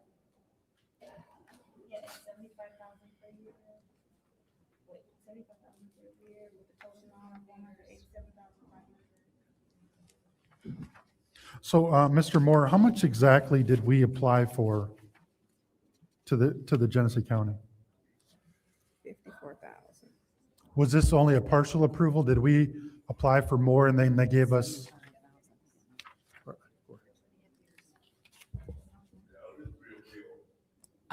We originally applied for $175,000 and they approved $54,000, $700. Mr. Moore, do you know how much the city of Flint residents are taxed? And are we getting the full amount that the city of Flint residents are taxed? Are we getting that? Or is that going to Out County? I don't think we're getting all our contribution back, if that's what you're asking. Madam Chair, through you to the city attorney. The city attorney, isn't the city of Flint residents entitled to the full dollar amount that we are being taxed? Or are we responsible for funding Out County senior centers buildings? Well, the millage is countywide, Okay. and so that money is divvied up based on the level of service, and that includes the number of members who patronize a senior center, the types of programs, and the number of programs that they have to offer. So the city is at a level 1, which puts it at about 72, a little bit over $72,000 that it would be eligible for. And because they were awarded the money after the beginning of the October fiscal Prorated? year, yes. Okay. So that's why it is $54,000 that the county has awarded the city. Gotcha, okay. Thank you. Anyone else in the second round of discussion? Councilwoman in the 4th Ward.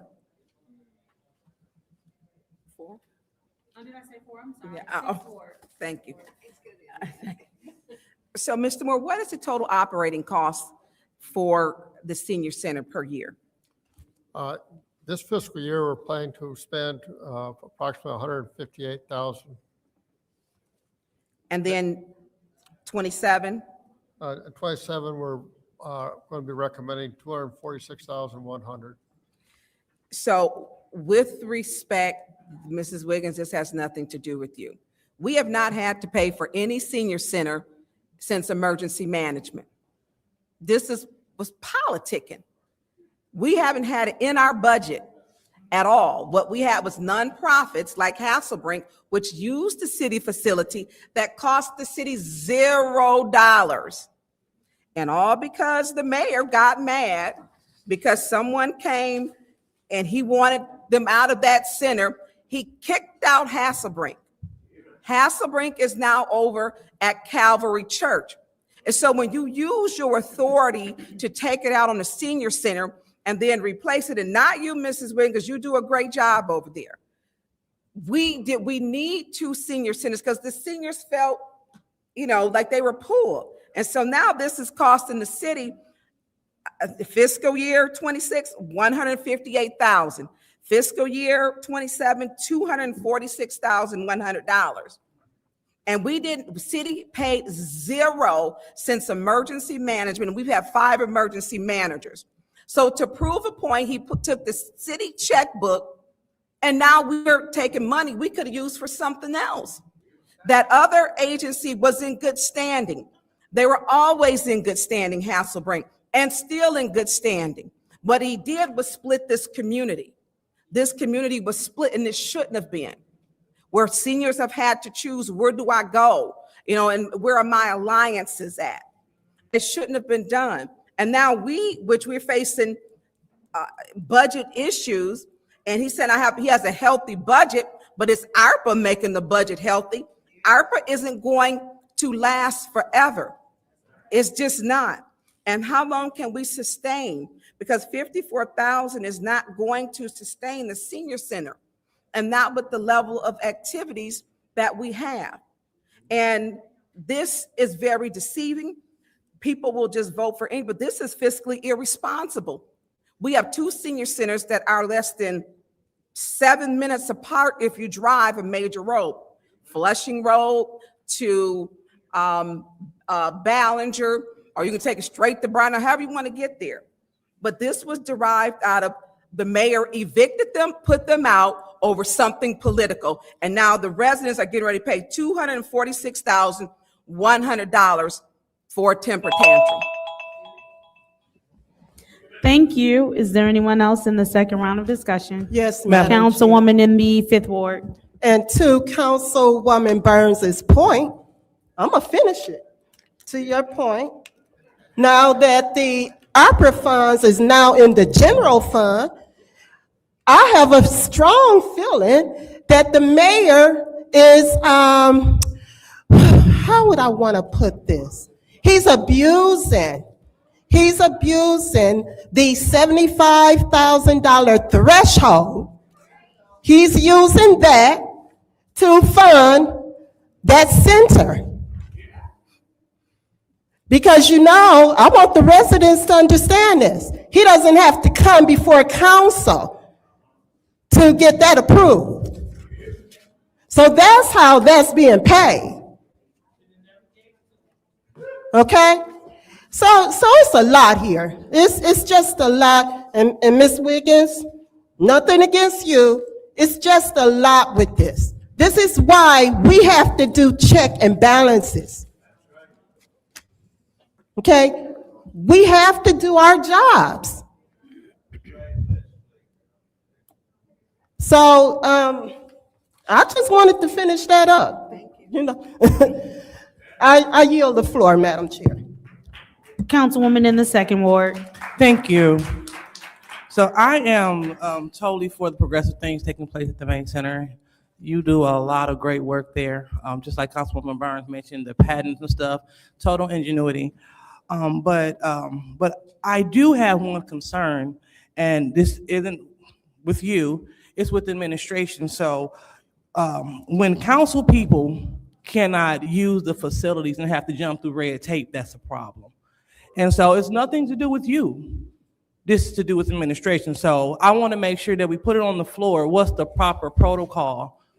So through you, Madam Chair, to Mr. Edwards, maybe he can join them at the lectern, just so we can put it on the floor. What are the proper protocols? And Mr. Taylor maybe can join them too. So I think that, Ms. Wiggins, are you able to walk us through the proper protocol? You're not able to walk us through the proper protocol. Sounds good. All right, thank you so much. Because I know that I was supposed to have a town hall meeting with Consumers Energy, but it was basically not approved, and I kept getting told different things. So I didn't know what that was about. So I just want to put it on the floor so we can determine if other colleagues would like to have events at the Main Center. What's the proper protocol? Do we have to fill out paperwork? Because I was told that I have to have a face-to-face meeting with the administration in order to have these meetings. So as I prepare to vote in favor of this, I would like to put it on the floor. What is the proper protocol for council members to use these facilities? Because if we can't use it, I mean, I don't see the point of it getting the second ward support. Go ahead. Am I the one? Okay. I know that, to my understanding, everyone has to fill out a application for their use of the, whether it's the Mays Center or the McKinley Center. There's no cost to anyone as far as council is concerned. I don't know about the face-to-face meeting part, but I do know that you have to fill out an application. So that's all I can say. Thank you so much, Mr. Taylor. And so that leaves a big question mark over my head, because again, I went through the proper protocols to reserve this facility that we are going to vote on for tonight, and I was told that I'm supposed to have a face-to-face meeting with the mayor or with the administration before I can move forward. So that's problematic. Thank you. Is there anyone else who wishes to have a discussion in the Madam Chair. second round? Madam Chair, Councilman Leon Alamede. to my colleagues, I ask that we have political neutrality. The welfare of our seniors should unite us regardless of our political affiliations or our concerns with certain individuals. I urge all my colleagues to consider the broader implications of our decision today. Supporting this resolution is not simply about funding, it's about committing to the dignity and well-being of our seniors, our community's most valuable members. And for that, I will be supporting this. Thank you. Thank you. Is there anyone else in the second round of discussion? Seeing as how there's no one else, this is the roll call vote for Resolution 260089, acceptance of Genesee County Senior Millage Funding. Eric Mays.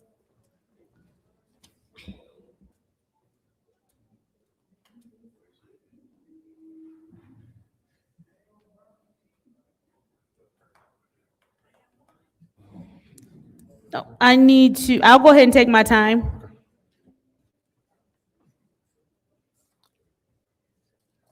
There is a correction that Mr. Pfeiffer has brought to my attention. Mr. Pfeiffer, if you would please point of information me.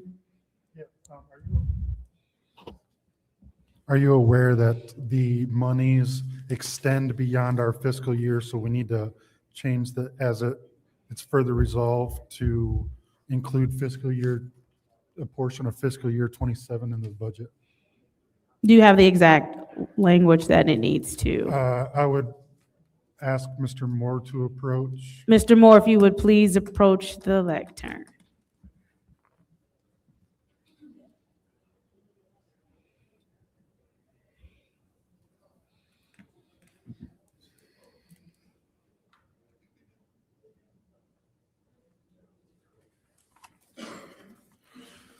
Mr. Moore, since I'm sorry, this is your time. Go ahead. Okay, Mr. Moore, since this extends beyond our fiscal year, from the dollars allocated from the county, do we need to put fiscal year 27 to? That'd be appropriate, yes. Okay, so are you in agreement that the last statement, do you have this in front of you or no? I do not, no. Okay.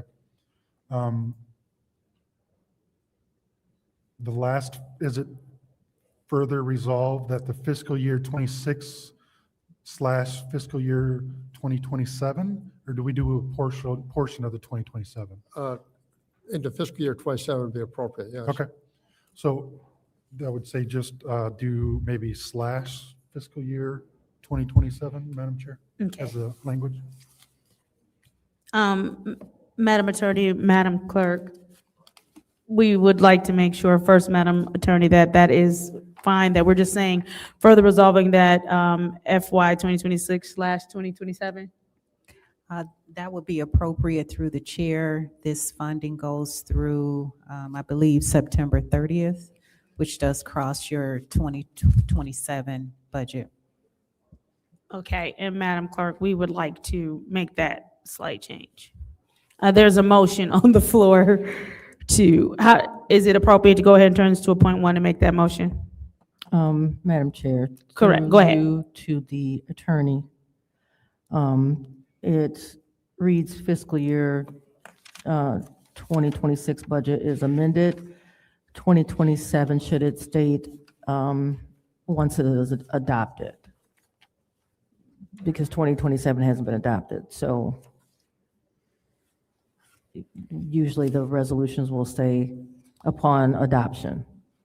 So fiscal year 2026 budget is hereby amended, 2027 budget upon adoption. Yes, you're correct, clerk. Okay. So, Madam Clerk, how are we adjusting this? So it is further resolved that the FY 2026 City of Flint budget is hereby amended, and the FY 2027 budget will be amended or upon adoption. So it doesn't have to be amended. Actually,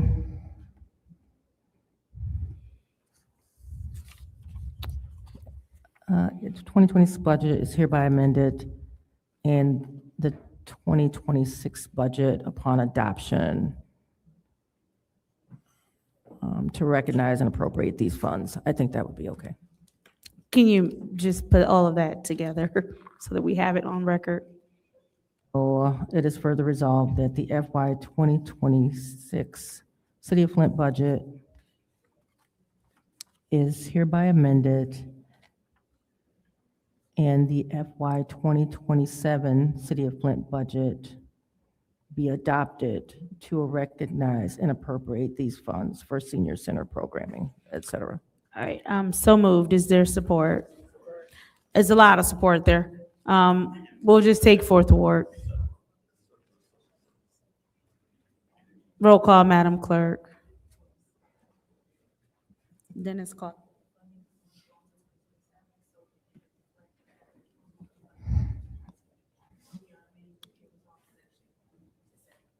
Ms. Burns?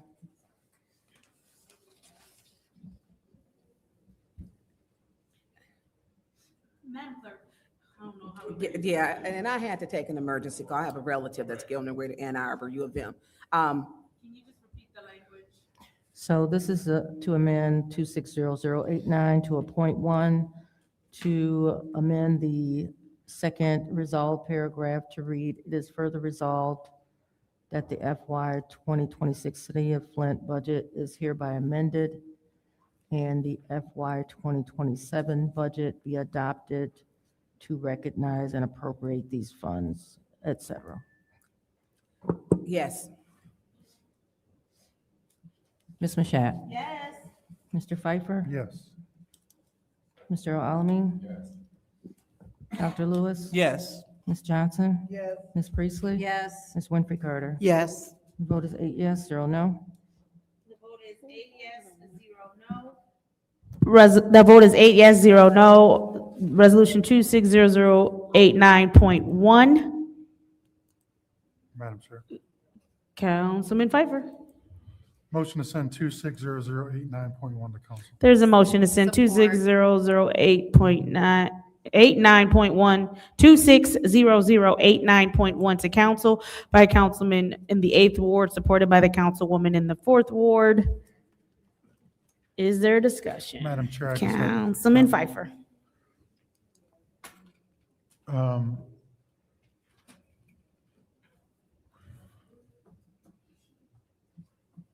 Madam Chair, through you to the city attorney. Madam Attorney.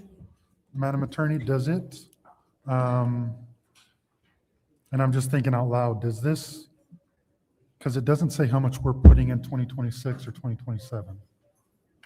So how are, we're not directing them to put 90% in 2026, or like, how are we?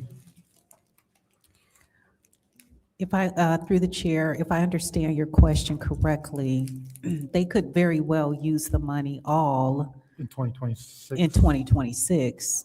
They just have until September 30th to use it all. So do we, because we're allocating it between two different budgets, do we need to tell them how much to allocate per year? We can leave that blank. You can leave that blank. Okay. Then I yield. Thank you. Anyone else in the first round of discussion? Anyone in the second round of discussion? Madam Chair. You have the floor in the second round of discussion. Thank you. So we did get, and we're still on, so the salaries. I don't remember this. Madam Clerk, can you get a copy so we'll know who voted yes on this?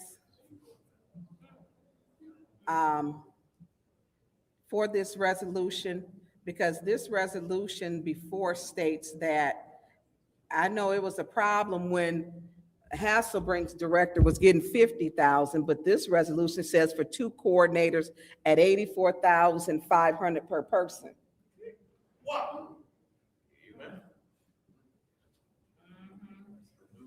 And office supplies. So this is, basically, this is out of, through you, Madam Chair, to Mr. Moore. Mr. Moore, are these, there's $1,462,500, Is that the total amount out of ARPA funds that was approved for the May Center and McKinley Center to be paid for? Because that is the resolution 240139. Was your question if it includes fringe and benefits? Nope, that wasn't my Okay. question.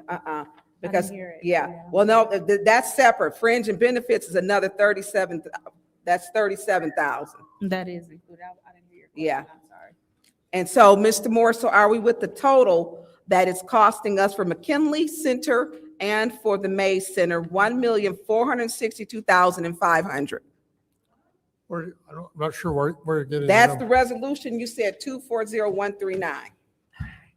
It gives for two coordinators, wage and fringe, the total for $422,500, That's over a number of years. 2.5. Right. So 2.5 years, that was your total for them.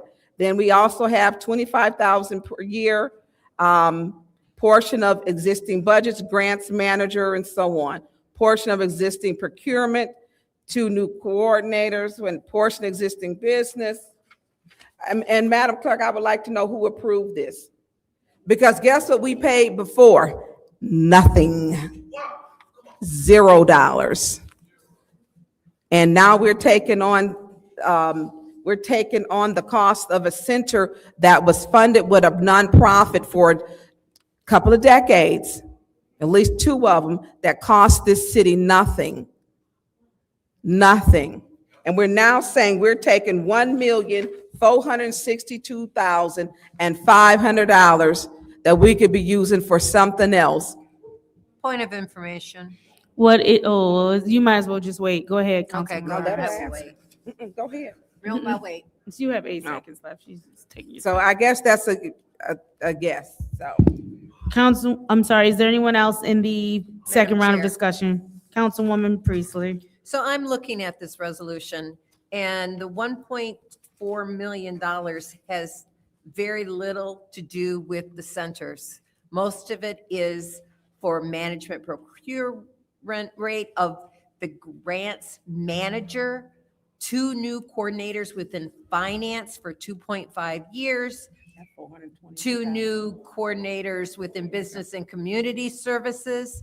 The only amount that deals with the community center is 1 community center liaison, wage and fringe for 2.5 years to help administer federal funds awarded to all 6 community centers, a total of $187,500 for 2.5 years. Request for information.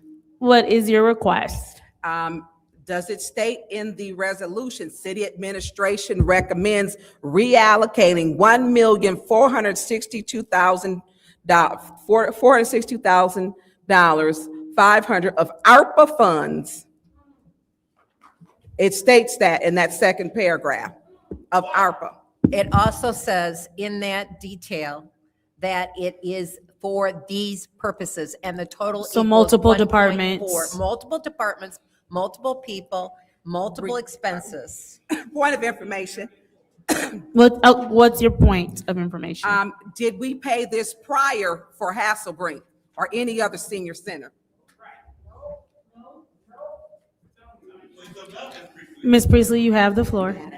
So when it's talked about $1,462,500, only $187,500 of that is for community centers. Thank you. Request for information. Were you yielding the floor? She yielded the floor. Okay, perfect. Is there anyone else in Also, the we're second not honoring round? that. I'll let her slide with that one.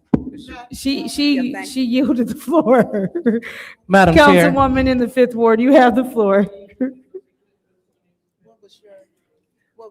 We still got salaries. Don't make a difference. We didn't spend any of this. And it states right there in that paragraph. So Mr. Moore, Madam Chair, through you to Mr. Moore. So Mr. Moore, we still have the salaries. The salaries total, each coordinator, 2 new coordinators. This was back, they voted on this back in December. No, April of 2024, right? So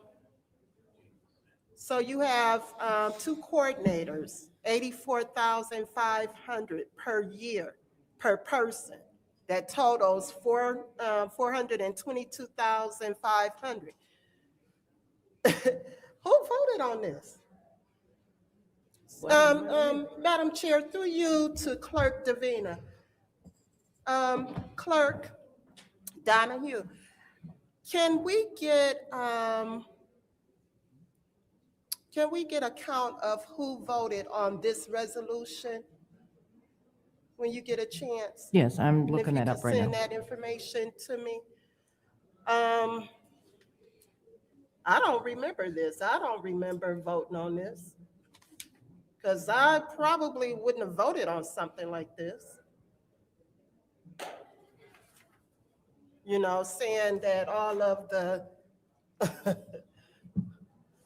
politics that was surrounded around that center,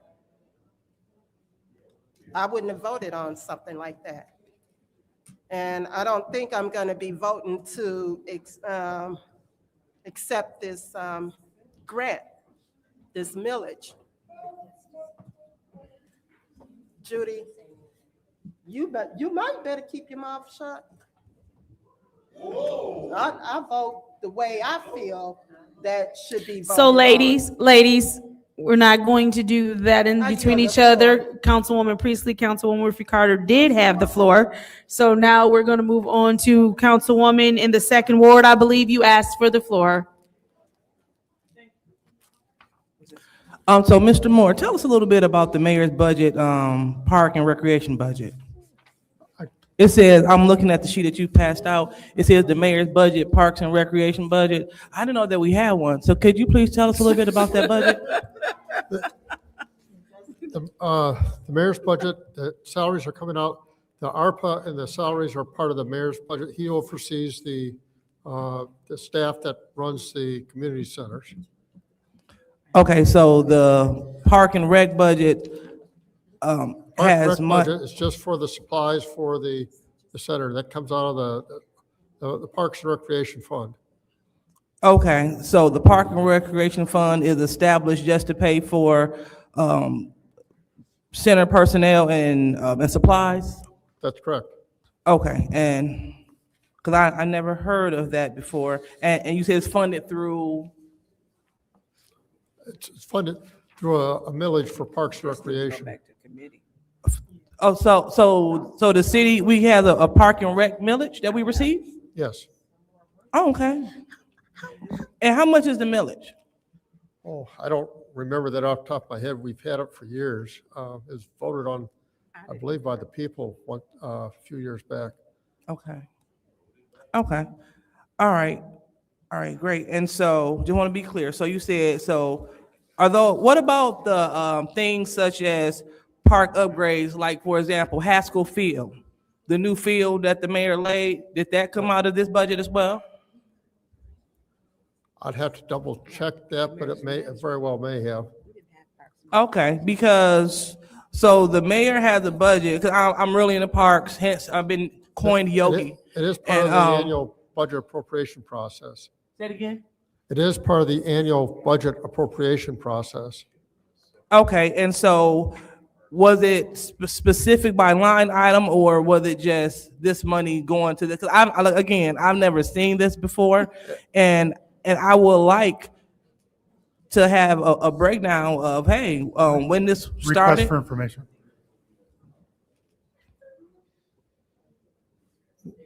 During the budget hearings, we did Request for provide- information.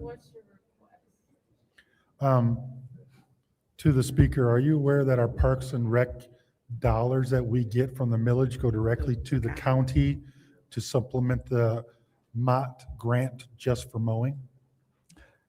I'm aware that it goes to the county, yeah, so seeing that the city has their own piece is interesting, and I just want to figure out what are we doing with where this money is coming from and what we're doing with it, because it's the first time I've ever seen it. And so since I'm really invested in parks and recreation, I'm really interested in seeing, learning more about this budget, in the mayor's budget.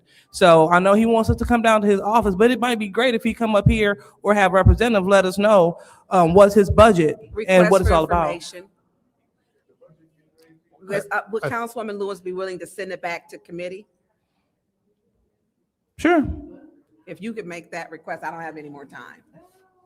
Okay, thank you. So, thank you, Mr. Moore. So, I would like to, put a motion on the floor to send this resolution back to the Finance Committee. Support. There's a motion on the floor to send resolution 260089.1 to what committee was that? Finance? And it was properly, that motion was made by the councilwoman in the 2nd Ward and supported by the councilwoman in the 6th Ward. Roll call, Madam Clerk. Ms. Mashat? No. Mr. Pfeiffer? Yes. Mr. Alamin? Dr. Lewis? Yes. Ms. Johnson? Yes. Ms. Priestley? No. Ms. Winfrey Carter? Yes. Ms. Burns? Yes. The vote is six yes, 2 no. The vote is 6 yes, 2 no. Resolution 260089.1 will go back to Finance. Moving to Resolution 260091, which is the Sign Language Interpreter City Council meetings. What is the pleasure of the body? Madam Chair, Councilwoman in the 6th Ward. motion to send it to council. There's a motion to send to council. Is there support? Supported by the councilman in the 1st Ward. Is there discussion? Madam Chair. Councilwoman in the 6th Ward. Thank you. We have been trying to, it says to do all things necessary. I know one of the things was for digital and different things, but until then, we need to have something in place till we move to that other end. And so I think we need to, you can vote up, vote it down. I am in support of it. We need to find a way to communicate with our entire community, and our deaf community is important in our community, especially since they're within the city limits, you know, the Michigan School for the Deaf. So I am for supporting this. We know that we've seen them, and I hear what other people are saying. Well, we need to have, there's digital here and we can do this, but we don't have that right now. What we could have at our next council meeting as an interpreter, I don't feel that you should have to call 2 days ahead and say, hey, I want to attend a council meeting, because that's a language barrier, and we need to remove barriers. We know that the mayor found it in his budget, and we need to find it in ours. And communicating wholly with our entire community is important. And the sad part is you shouldn't have to come in big to have something that should be done naturally. I watch other city council meetings, and they have interpreters. Some of them have them down in that little corner box. Some have them standing right up there. Request for However, information. What is your request? Councilwoman Burns, could you tell me the municipalities that you're Madam referring to? Chair, could I tell you what? Madam Chair, what would you like for me to do? Oh, excuse me, through you to Councilwoman Burns? oh, I'm sorry. Yes, Detroit is one of them. Okay, thank you. And so I just want to, I don't want to get bogged down with this, but let's make sure every person in our community has the ability to communicate and to know what's going on. And so I feel it's important, and I am in support of it. This is something that is, I mean, it should be done, period. And so until we get, and I know you're hearing that static. I know you are. Yeah, I know. Yeah, I know. And if we could, Madam Clerk, you, yeah. We need to make sure that every person in our community can be able to hear what's going on. They're entitled to know what's going on in these meetings. I am in support of this. We've heard many discussions about Miss Sarah Houston, who was born with 2 deaf parents, and her being able to communicate. She's a sign interpreter, and she has made it well known. Every single place in time with someone who clearly understands growing up and as an adult herself, how important it is, and teaching this language, which is a language. It is a language, and without us having it, creates a language barrier. So I am supporting this. I don't think we've all listened to her. She's very well spoken. We understand the need for it, because Lord knows we found $1,462,000 for a second senior center when we paid zero before. Zero.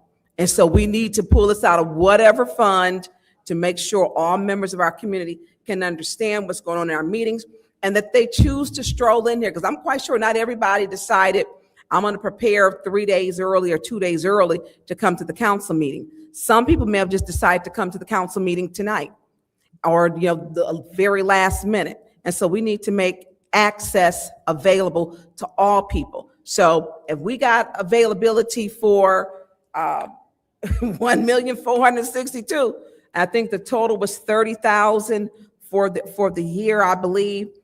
That is minuscule compared to what we're talking about for things that are pet projects for other people, when this is a language barrier. I will be supporting this to do all things necessary, because we don't have the technology. Our technology's got some issues actually going on with it. And now I'm tuned into and it doesn't even bother me, the static, but I know that some of my colleagues, it irritates them. So I will be supporting this so that they can have immediate access if they choose to come. And for those who are on TV, and the interpreter may have to move a little bit because our camera person, it'll flip. So they may have to, do a little jot from here to there, but we're gonna have to make it work. So I yield the floor. Thank you. Councilman in the 8th Ward. So I'm not against the sign language interpreter. I guess how is this functionally going to work with the limited number of cameras through you to? Madam Clerk. Madam Clerk, how is this going to work? So the long-term goal would be, if it's council's desire to do this, it would be necessary to install a third camera. So, but this isn't long-term, this is for the next 3 months. So Correct. what is the plan for the next 3 So months? the immediate plan would be, if, again, it's what council is trying to do. If council wants to have someone in the room to have sign language available to the people in the room, that's not a concern. If the goal is to show that also on the YouTube channel concurrently, then the camera that is right now that shows the council body might have to be focused on that individual. So it's possible that you might not be able to see the council members, because right now we don't have the picture-in-a-picture type capability. So it would just mean the camera would be focused on the sign language interpreter during the meetings. Or again, if the purpose is to have it for the people in the room, then they would just operate somewhere within the camera range. Okay, so I guess that's why, I guess I'm not going to support this today. I think that we are potentially going to close down our transparency and not letting the public see their council members, and the camera will be focused on the sign language interpreter. So that doesn't make sense to me. Like we're supposed to be transparent, but our voice, you're not going to see us speaking. You're going to see a sign language, and then our voices are going to be in the background. Is that what I'm hearing? The camera back there would be focused on the sign language interpreter, but folks watching on YouTube would not necessarily see me speaking. I see what you're saying. Correct. If you would want the person that would be doing the interpreting to be shown the entire time. Okay.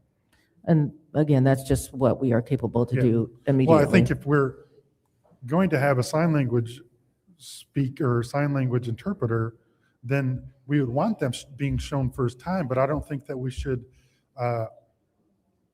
sacrifice transparency in having our motions and our words and our demeanor hidden from the public during those conversations. So that's one thing. So I don't think that we are fully prepared to implement this in a good way. The second is, why is it $25,000 for 3 months? Like, That was just the number that was, so we don't have actually quotes yet? no, that was just a figure that Ms. Burns had Okay. spoke to last meeting. So I don't like giving blank checks. To me, that's a blank check. And the third issue is, I think we have dollars in the city council budget that we don't allocate every year. Is that a correct statement? I know the last 3 years, we've left money and we haven't used it all. Is that a correct statement? That's correct. There are Okay. some So, fund dollars that aren't I used. think that we can do a budget amendment for our already existing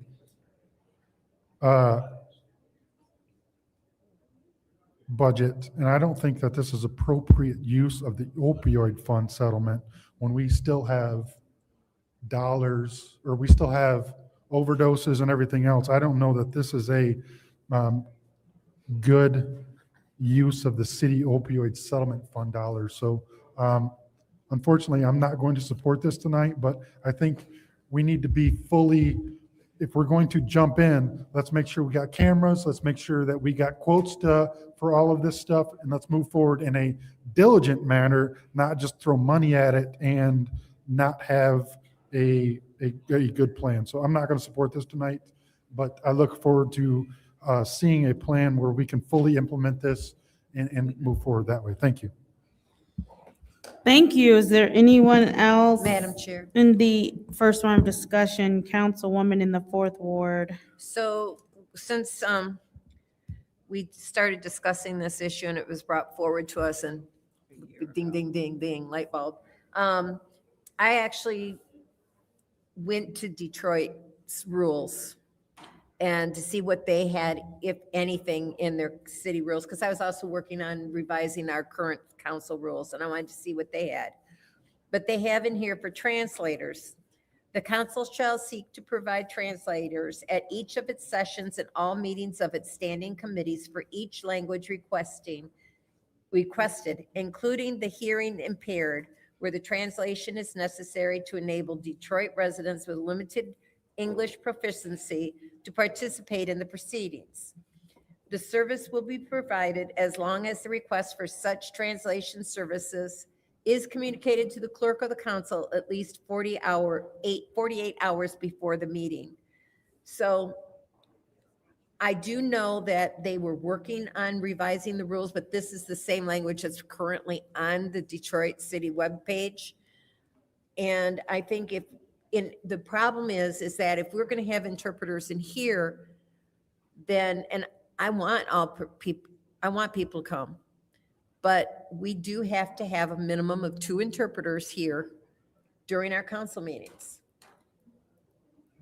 If you're going to go on the YouTube channel, they have closed captioning. I don't know how accurate those percentages are, but if we're going to have somebody here, we need 2. And I don't know how much the current rate is for that. Because I haven't worked with that service since the mid-1980s.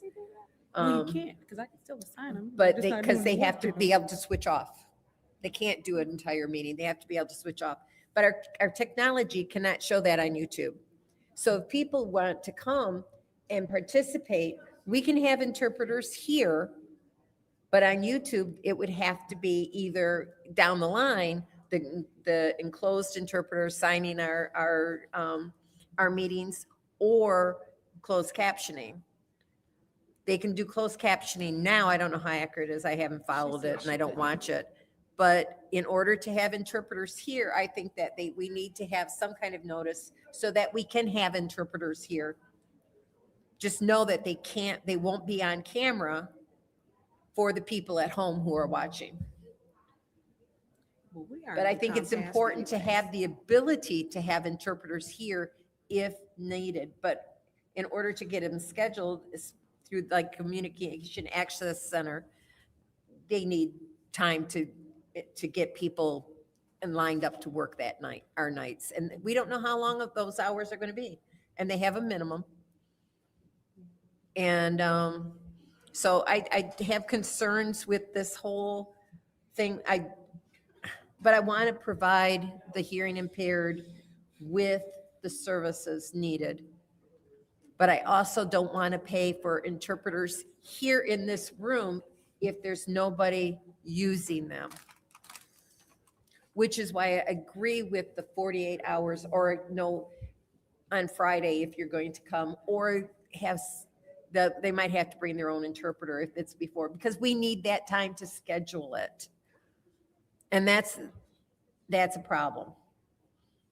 So that's where I'm at with this. I'm at 100% in favor of communication for the deaf. As I've said before, I used to work for the precursor of Communication Access Center, Social Services for the Hearing Impaired.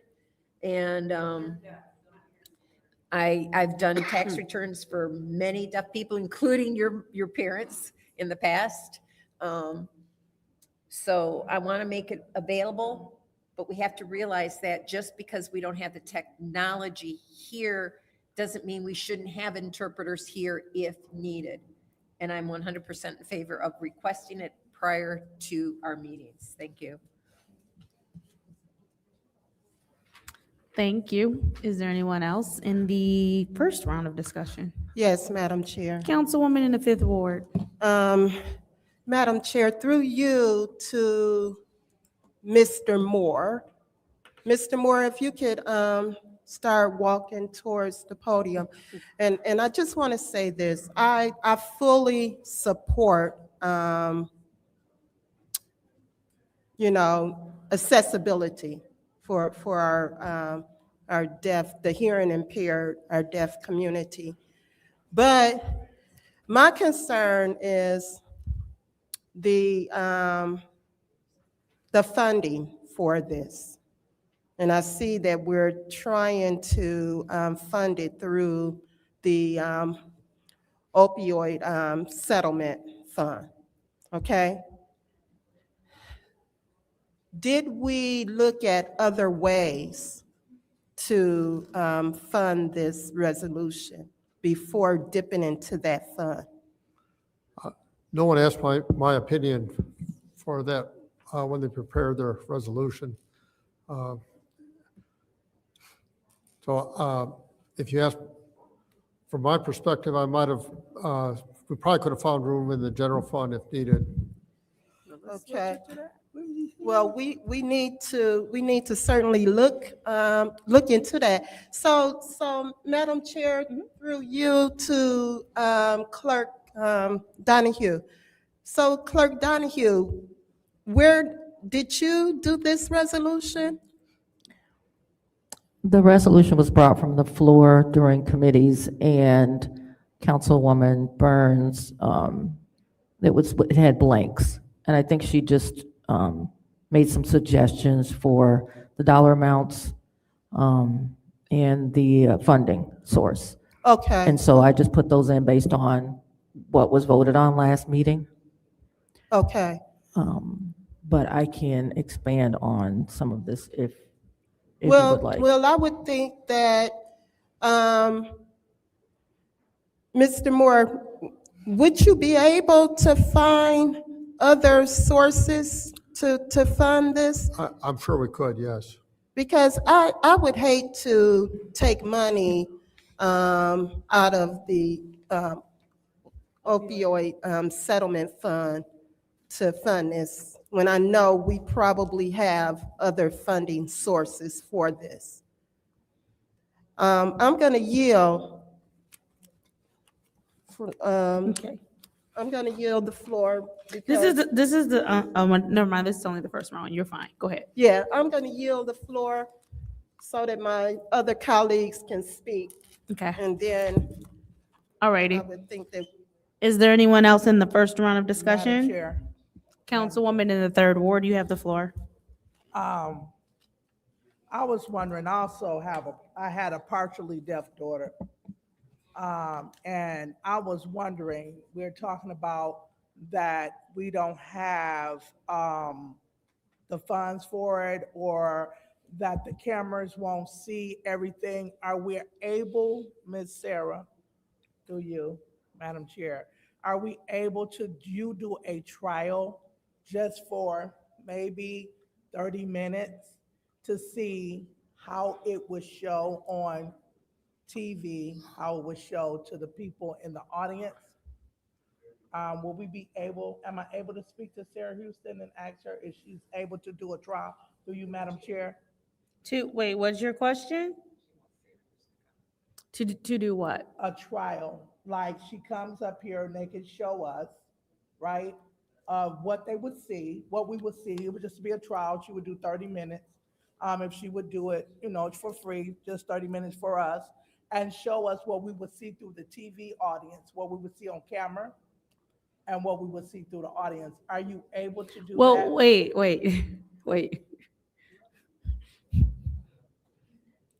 No. So that is something that like we couldn't just do on a whim, for one.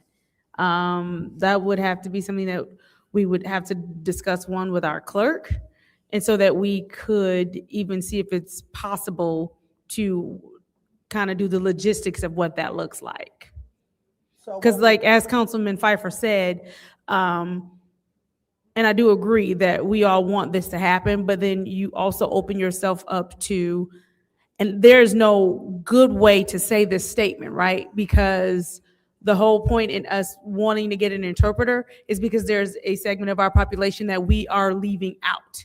And so Councilman Pfeiffer had a good point of when you do it that way, now, while we're being inclusive in that way, we're now excluding people who would then try and make the argument, well, now I can't see my council person, even though they could hear us. Okay. And so I'm trying to be really delicate with this because I feel like there is an even greater point that we've been missing for the longest time, and the fact that we've needed interpreters or some way that our hard of hearing community can participate.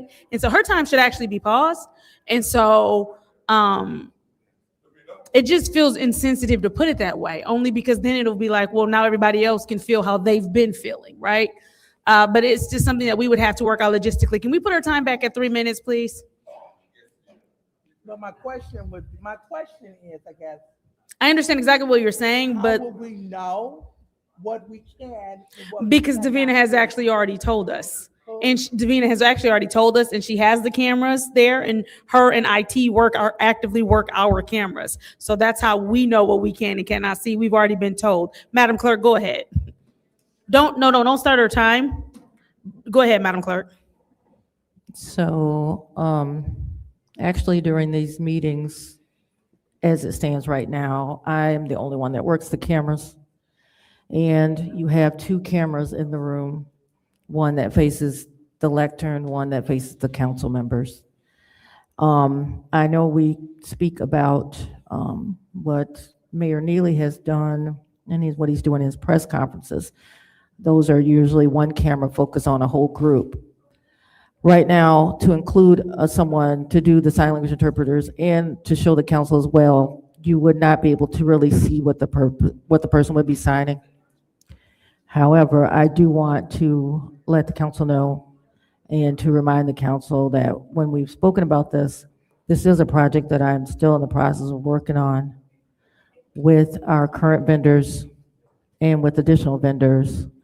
I'm also in talks with finance about doing budget amendments and looking at additional dollars that we still have for council chamber improvements. So there may be funds to add a 3rd camera. There may be other options for broadcasting a sign language interpreter on your video. I'm also looking at transitioning from YouTube to our legislative provider who does work with our agendas and minutes, so that everything would be on the city's website. And that also ties into the legal requirements for the closed captioning and other updates to the website. I also want to mention something that Ms. Priestley brought up and that I've mentioned in the past when you talk about this. And it's not only that you need to consider the hearing impaired, but you also need to consider other groups of individuals that you want to be inclusive to, and that includes people that speak other languages. So all these things are being looked at. And once these things are in order, I do plan on having that vendor come, because we would have to come to council with the resolution to speak to all these opportunities and changes that would be available. So right now, yes, you could focus the one camera on that individual so that people could actually see what they were signing. Anything else, I don't believe, because the wide camera angle right now to show all 9 members and to have someone signing, it would be difficult to see that person without focusing in on them directly.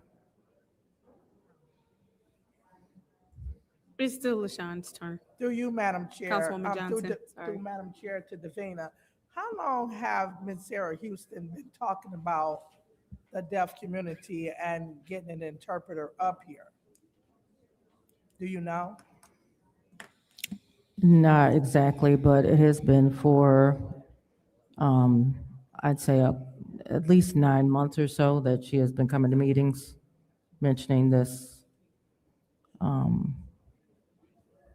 So in the 9 months' time, because I know since I've been on council, I've been hearing about it. And it seems like it's just like at a standstill. So what are we doing to make sure it's not at a standstill and that we're moving in the way, and not because it's election season, but we're moving in the way that needs to be moved? Because this is 9 months. So does it take 9 months to be able to know that we didn't have the cameras for it? We didn't have about closed caption. So why is it taking so long for us to get an interpreter or to get cameras in here that actually work and captured everything? So the Open Meetings Act avails that to any individual who would request it. So sign language interpreters are and have been always available to anyone who requests it in a timely manner. As I've mentioned before, during my time as clerk and deputy clerk, I've had approximately 3 or 4 requests. And for sign language interpreters in particular, they were not done in a timely manner. And I'm sorry, Madam Clerk, please hold. I'm not sure, but there's a lot of conversation that is making it difficult for us to hear up there. I think it's coming from that back left corner. Thank y'all. Go ahead, Madam Clerk. As Ms. Priestley mentioned, City of Detroit has it, or Detroit City Council has it in their rules for a timeline for the requests. Open Meetings Act, I think it only says in a timely manner. So any individual that's hearing impaired can request a sign language interpreter. That is not something that needs to be budgeted on as a requested basis. What's being asked by the council is council wants to do something broader, and that is to provide interpreters continuously for all of its meetings without requests. Everything else that has been worked on is something that's a project that's been in the work beyond what's being requested. Also by Ms. Houston, I believe her concerns is to have someone in the room. And then the council had discussed also the closed captioning, and then became a discussion about the YouTube channel and all these other things. But I think ultimately the main request is to provide the service for individuals in the room. And yeah, so council has only, been in discussions about it, but it's a multifaceted project.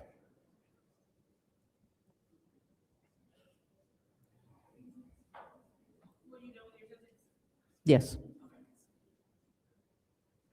Is there anyone else in the first round of discussion? Madam Chair. Councilwoman in the second ward. Thank you. So Madam Clerk, question. So how many people have requested this service this year? So far this year, I have not had any requests. Okay. What about since your tenure as clerk, as head clerk? As the clerk, I believe I've had 2, as, was the clerk 1, as interim clerk 1. So you said 2 requests since you have been the city clerk? That's correct. One was for sign language interpreter, and the other one was for someone who was hearing impaired, and there was a concern about being able to see council members. Okay. So what I hear is that there haven't been a big demand for this service. No, I have not had just those requests from individuals for a sign language interpreter at a council meeting. Okay. All right. Thank you. So being an ally of the disabled communities, the blind, low vision, deaf and hearing impaired, and I definitely understand the need that we have. So I know that we're talking about in-person meetings. We're talking about people that can access it via internet. Also must be mindful of the individuals that do not have internet capabilities that look to our public broadcasting channel 17 for these services, which we do not have at the moment. So we must be mindful of that. So I did hear the clerk mention that, and I also had a meeting about getting those things reinstated. And I also want to highlight that at my community meetings, when I was told that we had members from the deaf and hard hearing community, they wanted to come, we were able to locate resources to ensure that we provided those services.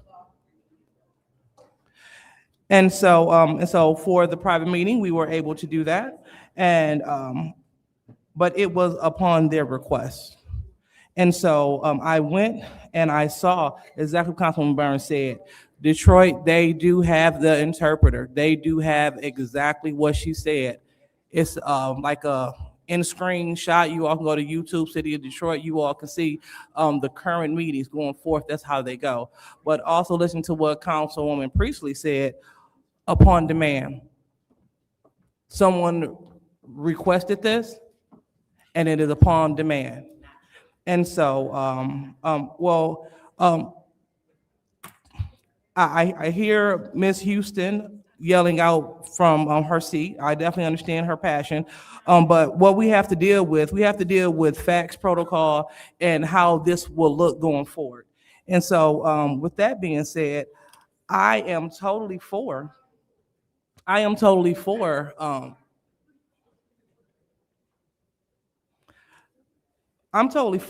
looking out for our community, because Flint, we should have an inclusive community. We should have a spot for everyone, not just being able to sign and accommodate them at our meetings, but we should make sure that we have positions for these individuals on boards. We need deaf, blind commissioners on different commissions. So the whole point is we need a community where everyone feels involved and included, and I am definitely in support of that. And I brought it up last meeting. I was talking about the different technologies that I saw that they had to accommodate this. Different things that they have on-demand translation through different applications. I don't want to name the name on the mic because I don't want to advertise for them, but if we can get those things going, that'd be great. And so again, I want to make sure that we stand on a few things. For one, the amount of people that are requesting this service. For two, how we're going to deliver the service and how much it's going to cost. And so once we can get those things nailed down, I will definitely be in support. So I'm in support of doing all things necessary to make sure that happens. But that's where I stand. So thank you. Thank you. Anyone else in the first round of discussion? Mr. Alamin, would you like the floor? Thank you, Madam Chair.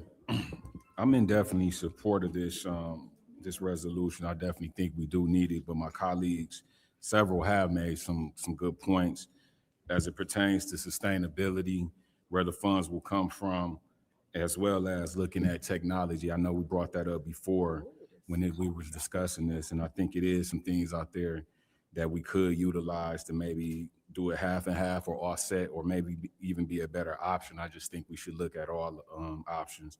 But I am in support, but I would like to see or get some more additional information on those key points that was raised as it pertains to sustainability and also what that technology looks like.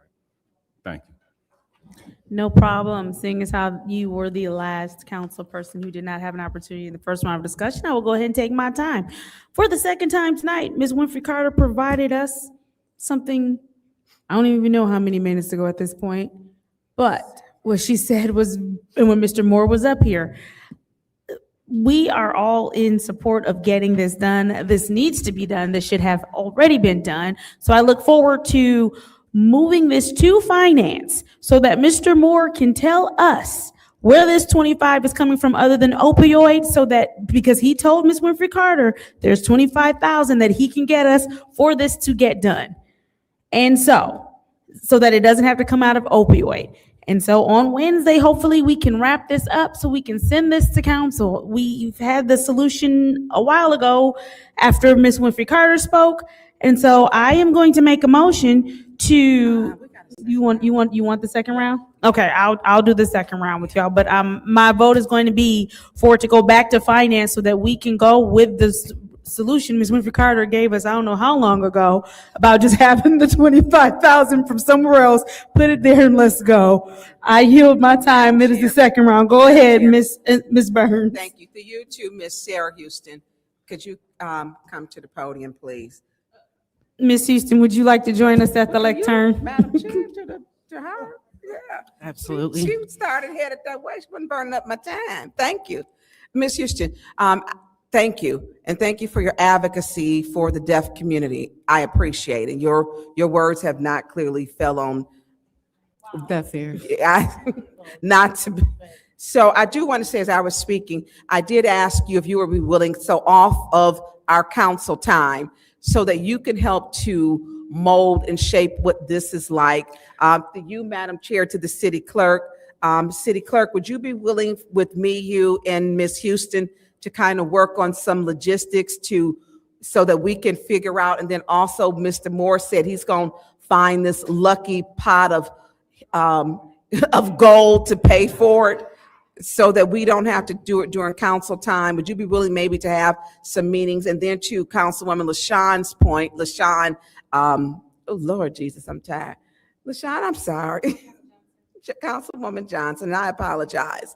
Councilwoman Johnson's point, Ms. Houston says she would do a sample trial so that people could see, because we may have to change our streaming, and this is going to be a multi-step. One, funding from finance. Two, what does it look like? Then to follow through, so we can get everything. So Madam Clerk, are you willing to meet, if me, you, and Ms.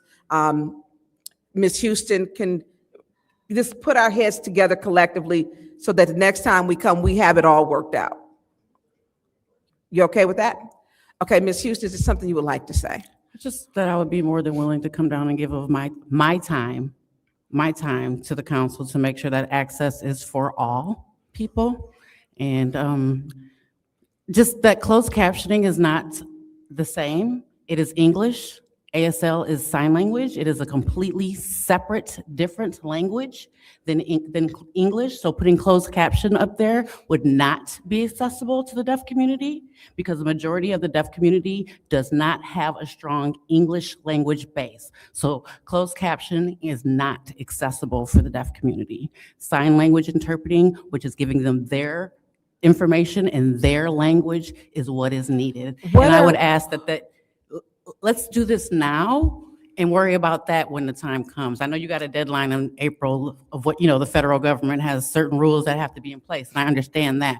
But getting an interpreter in quicker, that's just the best solution. I'm gonna call you for a meeting, and I'm gonna get that set up as soon as possible. Please. And then it's looking like it's gonna go back to committee, but you're certified, tell me what you are certified. I'm a certified sign language interpreter. The BEI, which is this interpreting certification, I'm an advanced level. I've been working as a sign language interpreter for 20 years. My parents are deaf and my son is deaf. So I am a daughter and I am a mother way before I'm an interpreter.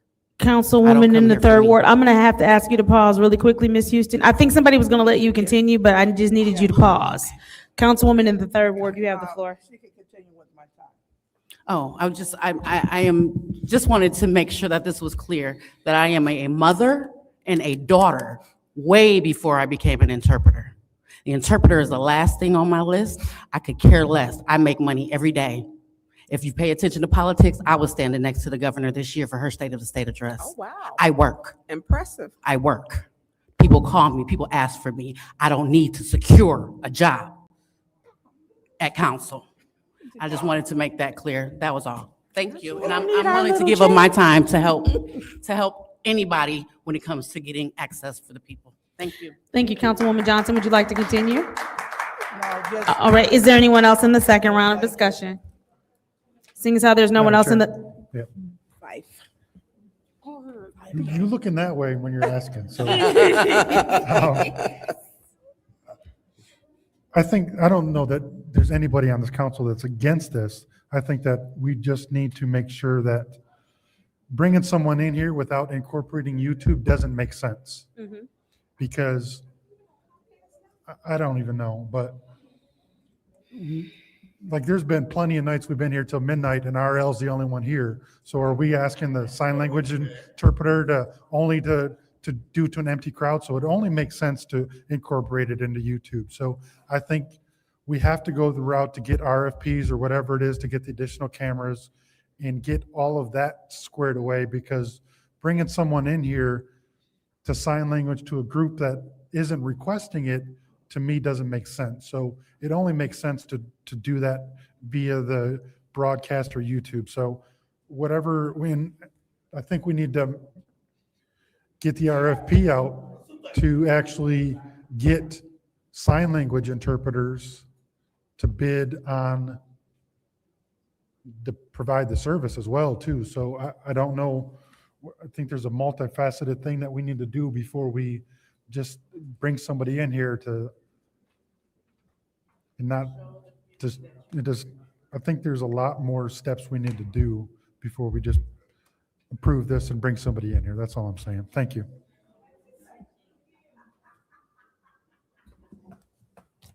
is there anyone else in the second round? Seeing as how there's no one else in the second round, I will take my time. I would like to make a motion to send resolution 260091, sign language interpreter, city council meeting to finance. Moved and properly supported by the councilman in the first ward. Roll call, Madam Clerk. Mr. Pfeiffer. Mr. Alamin. Dr. Lewis. Yes. Ms. Johnson. Yes. Ms. Priestley. Yes. Ms. Winfrey Carter. Yes. Ms. Burns. Yes. Ms. Mashat. Ms. Mashat. Yes. The vote is 8 yes, 0 no. I'm sorry, what was that? 8 yes, 0 no. The vote is 8 yes, 0 no. Resolution 260091, sign language interpreter, city council meetings will return to finance. Resolution 250414-T, the pleasure of the body. Mr. Pfeiffer has a motion. Motion to leave that here in committee. There's been a motion to leave it in committee. I will support. Roll call, Madam Clerk.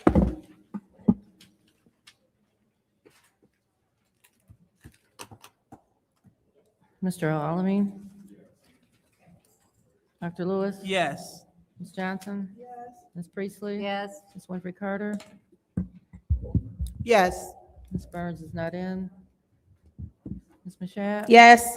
Mr. Pfeiffer. Yes. The vote is 7 yes, 0 no.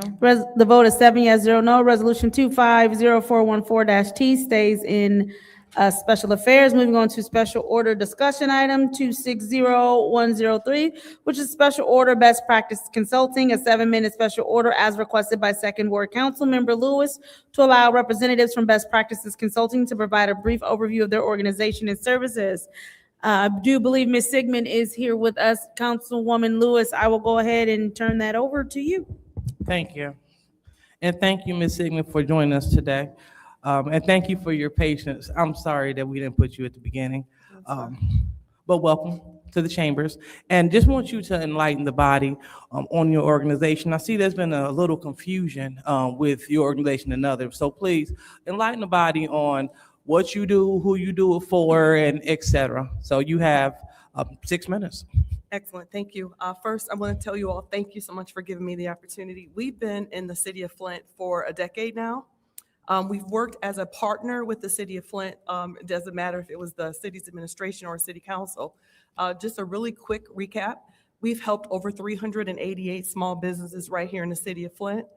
Majority of our graduations were facilitated right here at the city's dome with city council members present in all of our events. We actually started the very first kickoff here in the city of Flint in your lobby in the main city hall area, where in rotation for 4 years, we had pop-ups where you could see and identify and participate and learn more about the participants in our program. The city of Flint is extremely unique. We serve 11 counties in the state of Michigan. And we actually get to use the CFR 200 Micro Enterprise 18C allocation. That's a specific allocation that says we can actually pay for rent, legal services, getting people's taxes current. We could do a plethora of different things that a lot of small business training programs don't have in their toolkit, so to speak. We've done that for 10 years at the behest of the city of Flint. So I want you to know that I consider you all partners. I have for a very long time, and I hope that is what it is. We have remained in good standing since our inception. We've never not been in good standing. And to Ms. Councilwoman Burns' point, there are 12 best practices on the state's website. You have to type best practices consulting services to get directly to who we are, and you will find that we are in good standing. We serve not only the 11 counties here in Michigan, or 11 of the 83, we're also in California, New York City, Baltimore, and North Carolina. We're a team of 7, but what we do really well is small business support. We have the only contract with AARP Foundation nationally in the state of Michigan. We've been sponsored through the state of Michigan's MEDC program to actually run the Buy Flint program, specifically as a version of the Detroit Buy Detroit program, where we helped 19 small businesses learn how to procure government contracts. Yes, PTAC or former PTAC, now the Apex Accelerator, they will help, but you have to be in 2 years in business and nearly 6 figures in revenue. We structured the business a very different way, where we could ask small business owners, do you have a $5,000 commercial cleaning contract? Can we get something for less than $10,000? What's your spend? We take nonprofit 990s. We reevaluate where their spends and specific allocations, and we match our participant programmers to that particular offering so that we can help them grow and sustain their small business. This will be our 18th year. I am the founder. But I'm a refugee entrepreneur. I didn't come by this because I decided I wanted to be an entrepreneur. I lost my job as a director at FedEx, and I had to learn this process on my own. After 18 years, I can tell you I've mastered it. I do okay. We do okay. My team of 7, we are proficient in small business technical assistance. We work with the city of Detroit, the city of Lansing, the city of Jackson, the city of Pontiac, the city of Grand Rapids. We're headquartered in Romulus, but our largest footprint is right here in the city of Flint, right here. We've operated every event we send you guys an email. I guarantee you probably don't see it because you're probably getting a whole lot of communication from everyone else, right? So I hope that this opportunity will afford me a chance to find out the best means of communication, because every time we do something, I want you to see our impact in this special city. Not only was I an adjunct instructor at Mont Community College for 12 years, I started its entrepreneurship program. Not only did I start the program, we opened our doors for the Small Business Roundup, where we took businesses out of the county and we used and deployed our students who were in the capstone programs to actually help support and sustain small businesses. This is the heart of what I do. This is everything to me. Best Practices Consulting Services is where your business is. That is our motto. Wherever you are is where we are. And the city of Flint has allowed us to actually participate consistently. Just really quickly, we have 3 programs that'll launch in April. One is brand new. Our feedback came back that there are a lot of people who want to be nonprofits. I don't have any funding anywhere that will support small businesses as a nonprofit designation. However, there is a special allocation that was awarded in the state of Michigan in 2008 called the L3C. We can go after the L3C as a PRI funded event, meaning we could target Ruth Mott Foundation and all the other charitable spaces to help couple what those PRI expenses look like. We are the only one in the state of Michigan doing that right now. I'm probably after saying it today, we won't be. However, today we are. And in the city of Flint, we have 12 spots open using those CDBG dollars to actually help small businesses not be nonprofit, but be more mission aligned with PRI spending. I recognize that my time is up. If you have any questions for me, again, thank you so much for the opportunity to come and defend Best Practices Consulting Services, where your business is our business. Go ahead. Thank you so much, Ms. Sigmund, and thank you for the packet that you gave to every single council person. I have spoke to businesses that have worked hand in hand with you. They're very pleased. You have helped many up level, and thank you. So I know we only have a few moments and time is of the essence, but I just want to encourage my colleagues. So reach out to Ms. Sigmund, and maybe we can connect your residents, the businesses in your area, to Ms. Sigmund, so we all can do great things and keep Flint strong. So thank you. Thank you, Madam Chair. Go ahead. Thank you. Madam Chair, I would like to add 5 minutes to the clock, please, There is a motion on the floor to add 5 minutes to this discussion. without objection. I'll order that without objection. All right, Councilwoman Burns. Thank you. Thank you for coming. Yes, And I ma'am. don't want you to feel you had to defend, because it was not, I honestly did not know, I've never seen you in here to speak. And so when we get a list of several, and I think about 70, and was it 70 that we had on there before? So we don't know. We asked for specific things, which was like reports. And we don't get, I'm glad you're here. Yeah. So that people, and I hope this helps to expand, your business. But when we don't know, we ask for specific things and we don't get them, and we have to go down to the mayor's office. I'm glad you're here. I want to work with you all directly every single time. Every event we have, you've gotten it in your mailbox. Actually, I should check that. I'm not certain what you know. No, I'm looking while you were talking. Yeah, but we do get a lot. Why is she? I know you guys are inundated with things, and I will do a more personal appeal because the program is succinct to the person and the people who participate in our program. We don't just do cookie cutter. We analyze and assess the participants right here, Ms. Hold on Burns. just a second, because we got less than our time. So I do want to thank you for coming. Yes. And thank you for explaining what you do. And we do get a lot of emails. We do. And when we talk about who our leadership is, I was now just talking with President Mushat, talking about better sharing information on projects and things that come, because some information comes, we never see it. Some of it never gets to us, and it doesn't trickle down to the entire council.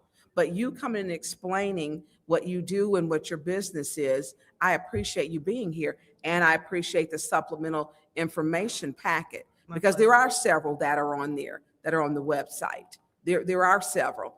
And when we are not getting information in regards to the report, which was asked for, it makes it difficult, because when we get it, sometimes we don't get stuff until it's the last minute. This was voted on, I believe, last year, and I guess it was coming back up, and I get what's going on.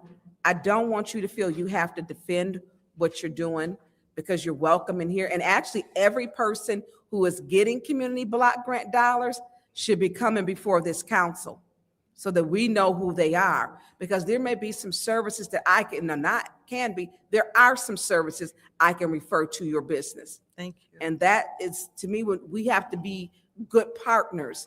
I don't want to have all of the information and hold it to myself because then I'm not improving my community. And so I appreciate you coming. I mean, by happenstance, but I'm glad to hear what you do. And that when we asked, we still didn't get that. I don't know when we're getting that report because I actually send an annual year-end recap every year of who we've touched, how much money we've supported, the number of complaints that we've had about a thing or another. You actually are fully aware of that. I will resend that. If it would be better for me to print it and put it in a box and have it delivered, I will do that if that's the best way to communicate that. And personally, I would like to set, because we don't have a lot of time, just sit down and talk with you. Sure. And that is because I want to make sure we're building good partnerships. Absolutely. So thank you for coming, and I'm sorry we don't have enough time, but they can add to the clock. And if you could give me your, or email your contact information, probably for all of them. I do have it pulled up. If you could email us contact information, so I may not be the only one who would like to sit down and speak with you. I certainly will. I'll make that happen today, as soon as I get a chance to sit back down. Oh, no worries. But you also have it directly on that letterhead, my email, the phone number, all of the information. On the one that you just gave us. Yeah, on what I just gave you on April 11th. It's a Saturday. I know you don't want to come out, but I implore you. We're at 502 Church Street. If you feel that you're able to come and see what it is that we do. I mean, I think we are a rock star. Yeah, I borrowed your, I took off you had a teal colored, you had a teal clip. Yes. That I took to put on the report that I need to read that I had printed off. So Excellent. yes, thank you. Thank you, guys. Thank you so much for your time. Councilwoman Priestley, you wanted some time. Is Yeah, there anyone just- else who will want just 2 time minutes. after Councilwoman Priestley? I would need more than a minute. All right, so I'll go ahead and add 4 more minutes without objection. Go ahead, Councilwoman So Priestley. we've been getting your emails, Okay. and I just haven't been reading them because I didn't know you were local. Oh, That was the big thing. Okay. And last week we were at Michigan, last week was at Michigan Municipal, 2 weeks ago, we were at Michigan Municipal League. And at the women's luncheon, we were hearing about this organization that deals with small businesses in the Detroit area. And Ms. Mashat and I looked at each other and says, wish we had something like that here. No, I knew they existed. You looked at me. I looked at you, okay. So, but I thought that, and so I'm glad to know, I think in the future, when the new council comes on, that you call or write a direct email to the council member so that they know that you're local, because I'm glad you came. Because I've been deleting your emails right and left. Just one more thing I don't have time to read, right? Sure. So, but now that I know that you're working with our residents and our constituents, I will be glad to spend more time with it. I Thank think you. I'll hand deliver it so you don't have to worry about deleting it. I'll do that. Oh, that's all right. No, if they're in my email and I know they're local, it's just along with so many of the other emails we get from around the country that really have nothing to do with Flint, and I just only have so much time. I understand. So, okay, thank you very much. Totally understood. All right, is there anyone else? Seeing as how there's no one else, Ms. Sigmund, it is always a pleasure to see you, just as classy and professional and beautiful as always. Thank you. We certainly appreciate your presentation, appreciate all of the work that you do in our city. I know that there are, I can't even count the number of small businesses who have best practices consulting services to thank for them being able to continue the work that they're doing. And as you said, even though you are not necessarily working with nonprofits, I know you have worked with nonprofits and you've done phenomenal work with those nonprofit organizations as well. So I just want to take this time to publicly give you your flowers and commend you on the 10 plus years you've worked with the city of Flint alone and the amazing work that you've done. And thank you, because we know that small businesses are a backbone to our community. And so thank you for continuing to keep them able to work, to thrive, and to move forward. And for all of your emails, I've had an opportunity to come to a couple of your events. You So have, yes, once thank again, you. just thank you for the amazing, amazing work that you're doing. And now that my colleagues are aware that you exist, I know that they will make every opportunity. Councilwoman Burns has already said to me with you. So again, just thank you for the work you've done. We hope that you continue to stay right here in the city of Flint. And with that said, I'll go ahead and close out this discussion item. Thank you. Thank you, guys. Have a great night. Moving on to our next discussion item, 260104, which is the Special Order Ethics and Accountability Board, a 15-minute special order as requested by Second Ward Councilmember Lewis to hear from Ethics and Accountability Board Chairman William Harris regarding EAB appointments. Mr. Harris, thank you for joining us at the lectern. Councilwoman Lewis, I will go ahead and let you kick this off. All right, thank you so much, Chairman Harris, for joining us, and please proceed. Thank you. As you all know, my name is William Harris, and I serve as the chairman of the Ethics and Accountability Board. And I come not simply with a request, but just so that we can address a matter of charter compliance, operational necessity, and accountability. And the Flint City Charter is not advisory. It's what governs the law of the city. And under section 3-502A, the charter clearly states the Ethics and Accountability Board shall consist of 11 members. And the word shall is not optional. It is mandatory, it establishes a requirement, and it's not a recommendation. At present, the Ethics and Accountability Board is operating with 3 vacant seats, leaving the board below its required composition of 11. The vacancies are as follows. Ward 5 was just vacated in August of 2025. Patrick Julian served on that board for many years and was a wonderful board member, but due to commitments, he no longer could serve. Ward 6 has been vacated as of November 1st of 2025. And Ward 9 has been vacant since January of 2024. In addition to identifying these vacancies, the Ethics and Accountability Board has taken proactive steps to ensure awareness about the compliance as well.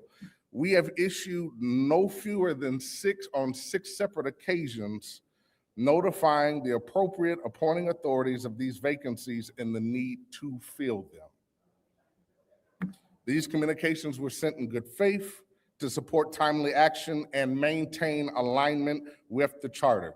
To date, the board has not received any formal correspondence indicating that the vacancies are being processed or being filled, or providing an update on the status as if we're looking to find somebody to fill these seats. Yes. Can you pause the time? What's your point of information? I did contact Ms. Shacks DeLittle, so that is an untrue statement.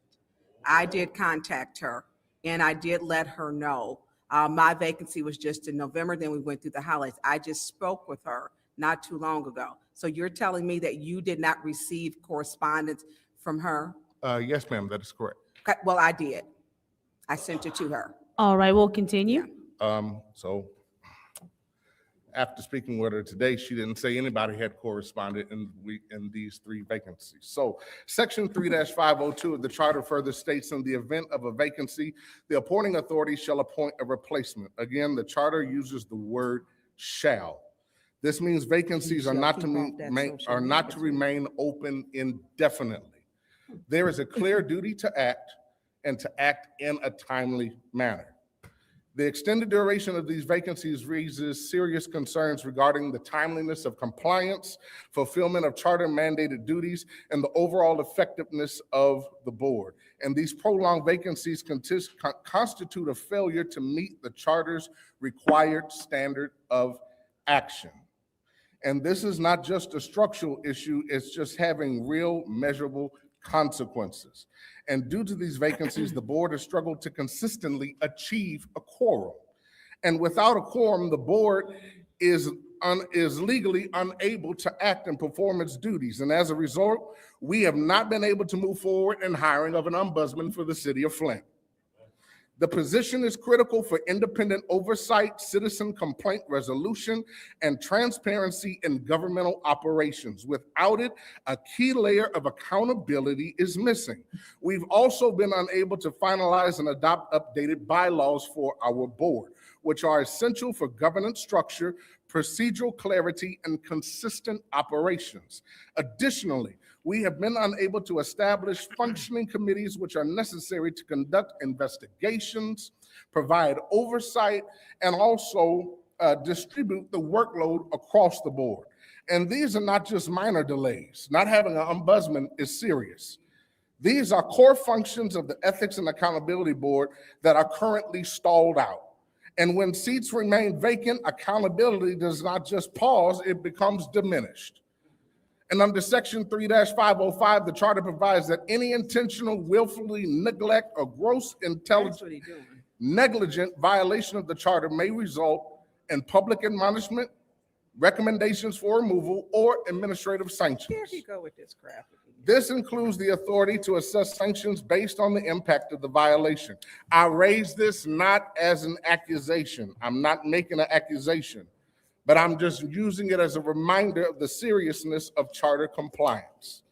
Therefore, I respectfully but firmly urge the following. Immediate action by the responsive appointing authorities, a clear and defined timeline for appointments, and prompt scheduling of public hearings and council approval. The Ethics and Accountability Board was established to uphold the integrity of this city. But we cannot fully carry out that mission if we are not fully constituted. That is required by law. Okay. And this is not just about filling seats. It's about honoring the charter, restoring full accountability, and serving the people of Flint with excellence and integrity. And then also, you want to make sure that everybody, every ward has an input in us trying to get an ombudsman in the office.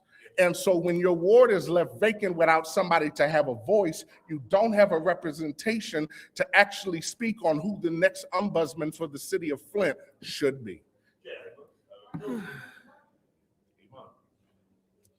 So I would just want to thank you all for this, and I yield to any questions that anybody may have. All right, Madam thank Chair. you. Wait, you, one Mr. second. Councilwoman Lewis, did you have anything to add to this discussion, or would you like colleagues to go first? Sure. So thank you so much, Mr. Harris. Thank you so much for coming. And I would just turn it over to the chair. Thank you. Councilman in the 8th Ward. Mr. Harris, how are you, sir? I'm doing good, Mr. Pfeiffer. How are you? Good. I have a question for you. So you bring up the ombudsman. We already posted that position and you did interviews a while back. Is that a correct statement? No, sir, we did no interviews because we could not achieve quorum. Like way back when? Yes, sir. The last interviews we conducted was in 2024. We could not fill that Right. position. So in That's what I'm talking about. Like, yes, sir. You conducted interviews and posted the position in 2024, right? Yes, sir. So that's what I'm talking about. How many vacant seats on the Ethics and Accountability Board were back then? In 2024, Yes. we only had 6 members, I believe. Okay, That's so not true. so back in 2024, when you posted the position and you interviewed folks, Yes, sir. you had less people back then than you just currently stated now. So why can't you post the position and do interviews with more people now versus 6 people back then? Well, we just got these recent appointments not too long But ago. I understand that, but now you have them. So, and you're saying that you can't appoint or do the ombudsperson until you get the full board, but you just said in your own words, in 2024, you had 6 folks and you still did the interviews and that. So explain to me how that's different than now. So the difference is the ability to make quorum. We can't do any hiring, we can't do any interviews without quorum. So if I do my math, you're supposed to have 11, you're saying you're 3 vacant. So of the 8, that you have 8 people appointed now, is that a correct statement? We just now have 8 people. You just now have within the 8. last 3 months. So of the 8, who is a habitual offender that doesn't show up to the meetings, did not get you quorum? As of right now, Yeah. You're saying you can't get quorum to post the position and do interviews. I'm like, these are appointed folks. Let's put them out on the record and say, we need you to show up because the business of the city is stopping. correct. So as of right now, and these are all people that do call in to let us know that they're not able to make a meeting. So as of right now, the only ones that I do know, Mr. King missed one meeting because he was out of town. My Vice Chairman, Trishelle Young, was out of town in Texas on legal matters. A couple of my board members came down also with the flu and was unable So to you're attend. speaking of particular instances why they missed one meeting. I'm talking overall, why can't you get quorum to get an ombudsman? So you're saying that they missed because of a meeting or out of town, or they were sick? Like, that's not a habitual offender for absenteeism. So why can't you get quorum at any given time if you have 8 folks? Well, that's what I'm saying. We just got the 8 people But within you the just, last 3 but months. sir, you just said that you can't get an ombudsman until you get the full 11. No, I did not. I said we're not able to achieve quorum. And we need these 3 seats, which is charter mandated, in order to meet Is quorum. quorum 5 or 7 for you? Quorum is 6. Quorum is 6. Yes, sir. Quorum is 6 members. So we have 8. So if 3 don't show up, we can't make quorum. So every week or whenever you call the meetings, you have at least 3 people absent. Yes, sir. For the last 2 meetings, we've had 3 people absent. Okay. We did have 2 meetings so far this year. And was the ombudsperson a agenda item on any of those meetings, or is it an agenda item on your current meetings? Well, yes, sir, it is, because with that one, what we're trying to do is we're actually trying to change the language when it comes to the qualifications of the ombudsman so that we can get more applicants to apply for the position. So instead of HR saying, well, you only have 4 or 5 people after 30 people have applied and they only approve 5, the board wants to send it back to council for you guys to agree on some of the recommendations that HR put together so that when we have 40 people or 30 people to apply, we're not just stuck with 5 people. We actually have a good pool of people that we can interview from. And so that's what's currently before us, is that we want to do that, but we can't do it until we meet quorum, because we've got to send it to you for you guys to talk about. And Mr. Harris, I'm not trying to be, I'm not trying, like, we know each other. I'm not trying to be confrontational or anything like that. I'm just trying to say, if you want to come before us and quote the charter states that the Ethics Accountability shall appoint. It doesn't say may or anything like what you just said about us.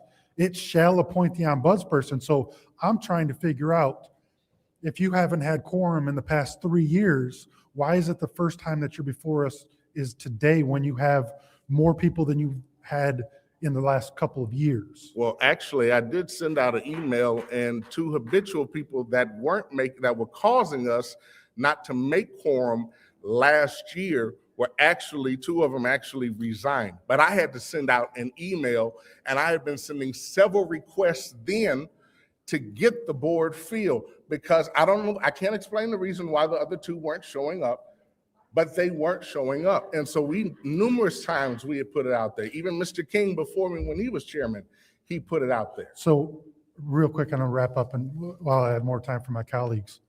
In the past 3 years, I think the first and foremost thing that should be top priority for the EAB board is for ombudsperson. You agree with that? Oh, I agree, definitely. So to my knowledge, that is not on every single agenda. So there has to be, okay, it's on the agenda and we need to discuss this every single meeting that we do get quorum and people do happen to show up, but I don't think that's the case. No, it's there. We have line items to talk about in hiring an ombudsman, but this is what I'm saying. At this time, what we've done with the hiring practices, it just didn't work. And so the board wants to do something new by revamping the charter with that line item, with the qualifications to open it up. Okay. I think that We need to add another Yeah, we're gonna, I mean, Matt would add another 20 minutes for all I care, because I think this is an important topic. I-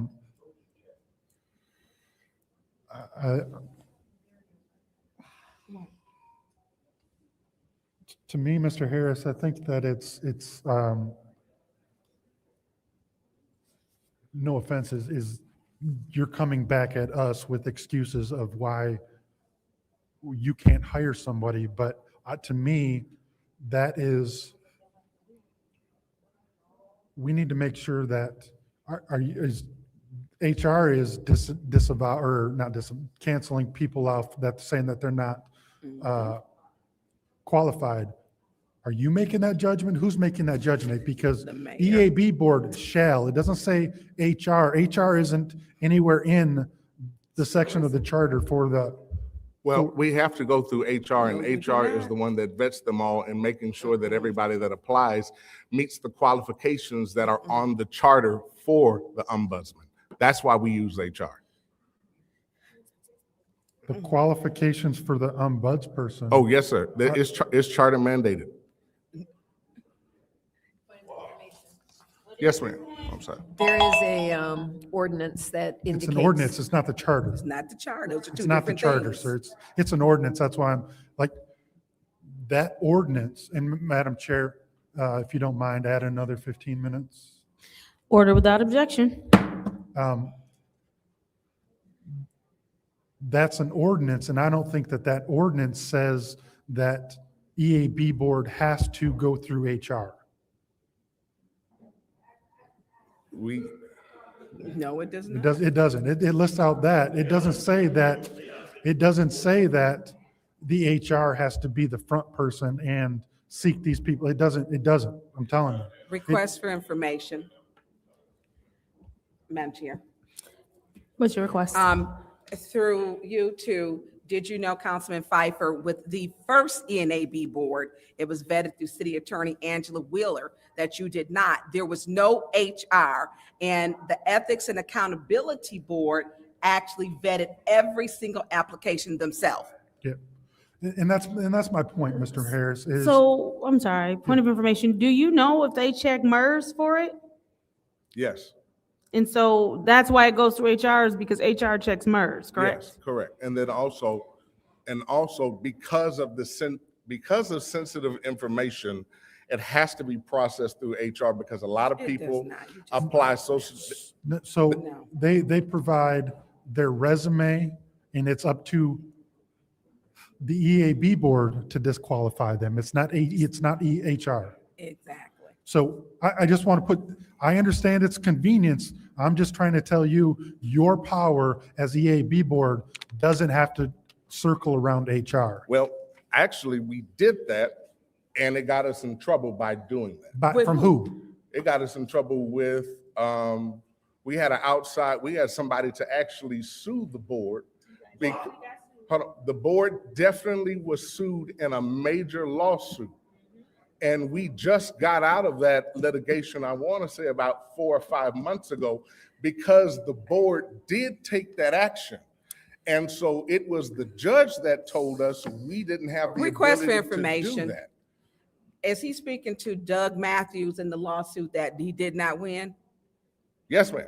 Okay, but he did not win that. Hold on, but the reason why he didn't win is because the board had to acquiesce to a lot of the things that were in that lawsuit in order for the judge to say, okay, this has been settled. Hold up, because he's giving legal opinions that's not valid. One second. Yeah, no. Councilman Pfeiffer has the floor. Can we start the time? I'm not familiar with all the ins and outs of that lawsuit, so I won't speak to it. But I will say that, Mr. Harris, you have more power than dealing with the HR and everybody else. So I hope that you use that to do your charter mandated obligations and hire a ombudsperson, because that is the sole responsibility of the EAB board, number one. Number two, thank you for your service. I know that this being a unpaid civil servant, if you will, is not an easy job, and I appreciate you bringing this before us. Anything we can do to help, but if you are hoping that the HR and the administration is going to help you, I hope that you know that you are going to be sadly mistaken and let down. It is the responsibility of the EAB board. If they're not doing that, then you guys vote to hire somebody else that will help you. I yield. Thank you. Madam Chair, thank you. So I agree with everything Councilman Pfeiffer stated, and I want to say this. One, the purpose of the ombudsman is for you to be completely neutral, and it doesn't seem that you understand that. That means you're not entitled to work with the council nor the administration, executive or legislative. You're supposed to be neutral, period. Because people are supposed to receive anonymity when they come to the ombudsman's office.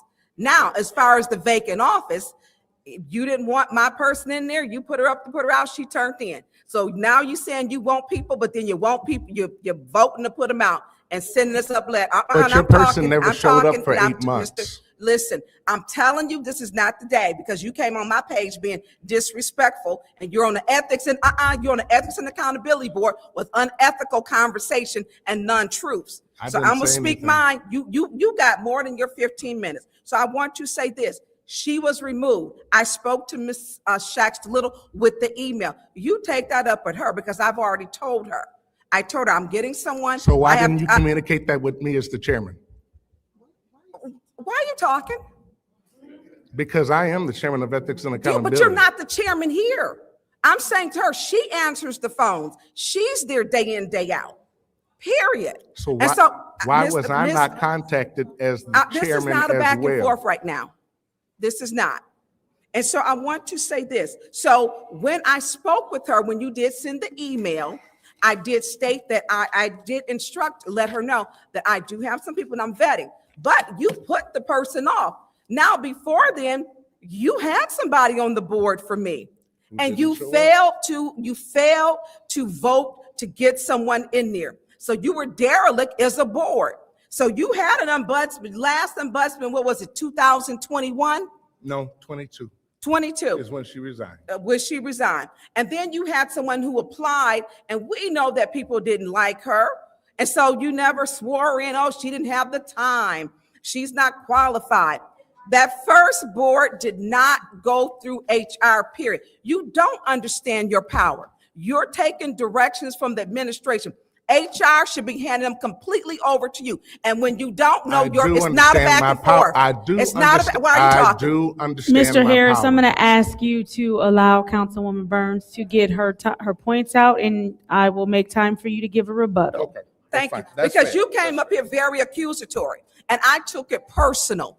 Because I know we've had to go to court when you couldn't read the last page on number 9 on transitioning when you wanted to take our pay. And you didn't understand what transition meant when it meant that at the end of when it was adopted in 2017. And so these are things where you have power. And when you have power and don't know how to use it, you may as well not even have it. So yes, I am looking to replace the one that you kicked off and sent the letter. And that's fine, because she ended up resigning anyways. But you have had time to pick a person, but you don't even get all the applications. You don't even look at all of them. You're getting hand-picked applications on what HR gives you. Now HR is appointed by the mayor.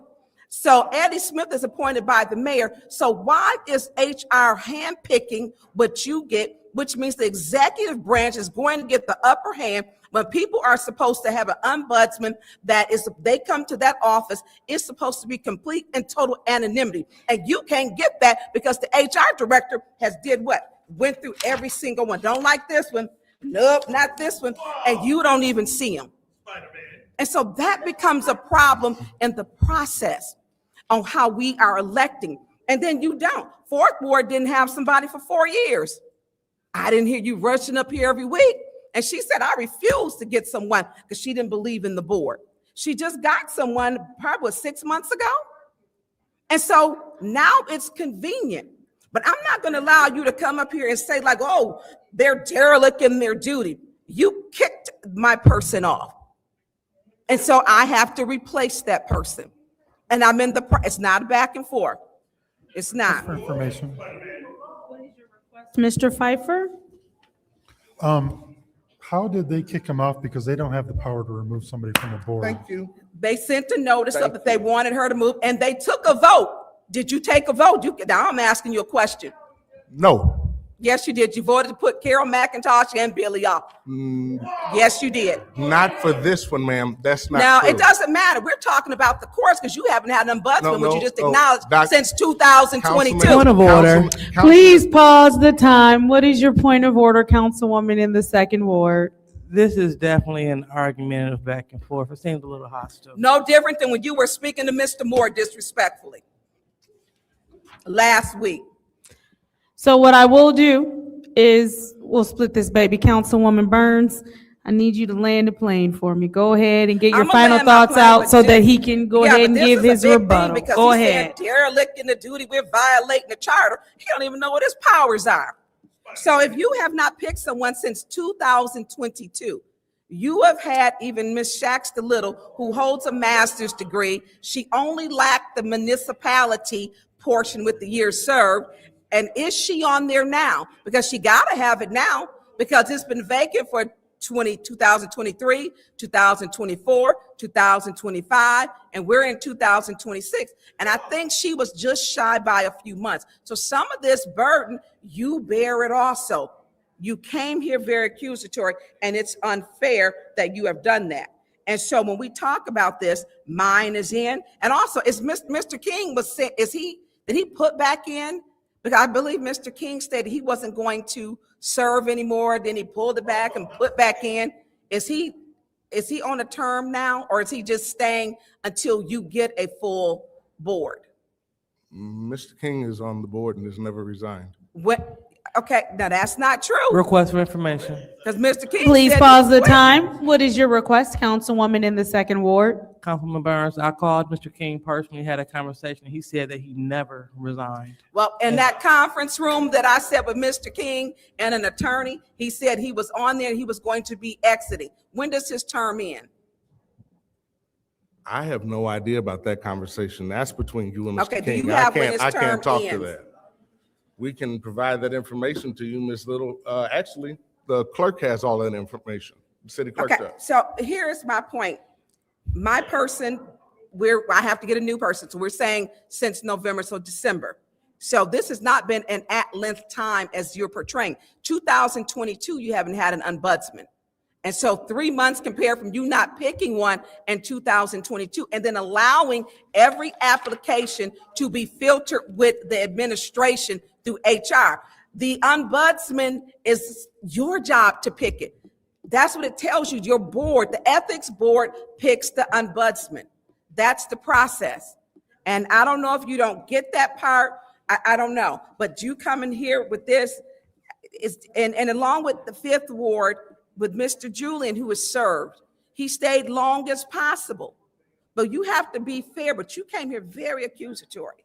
And that was unfair to us when you didn't pick someone since 2022. I yield the floor. Madam Chair. Councilwoman in the fourth ward. Thank you. I want to address a couple of things. I think that you are, Mr. Harris, I think that you are doing the best you can under your circumstances. Up here, we've had times when we've not been able to have quorum. And quorum leaves. I've been a part of walking out at 10 o'clock, 11 o'clock at night. But also I want to say something that is in our charter. As representatives of the citizens of the city of Flint, city council members are expected to conduct themselves with appropriate decorum, act respectfully with constituents, each other, and of their public servants. I consider you a public servant, and I consider everybody on your board a public servant. It is very difficult from my end, it is very difficult to find people to serve their own time.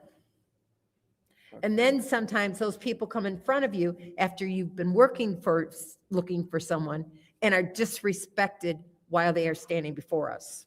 Request for information. What is your request? Would she be speaking to Mr. Utek?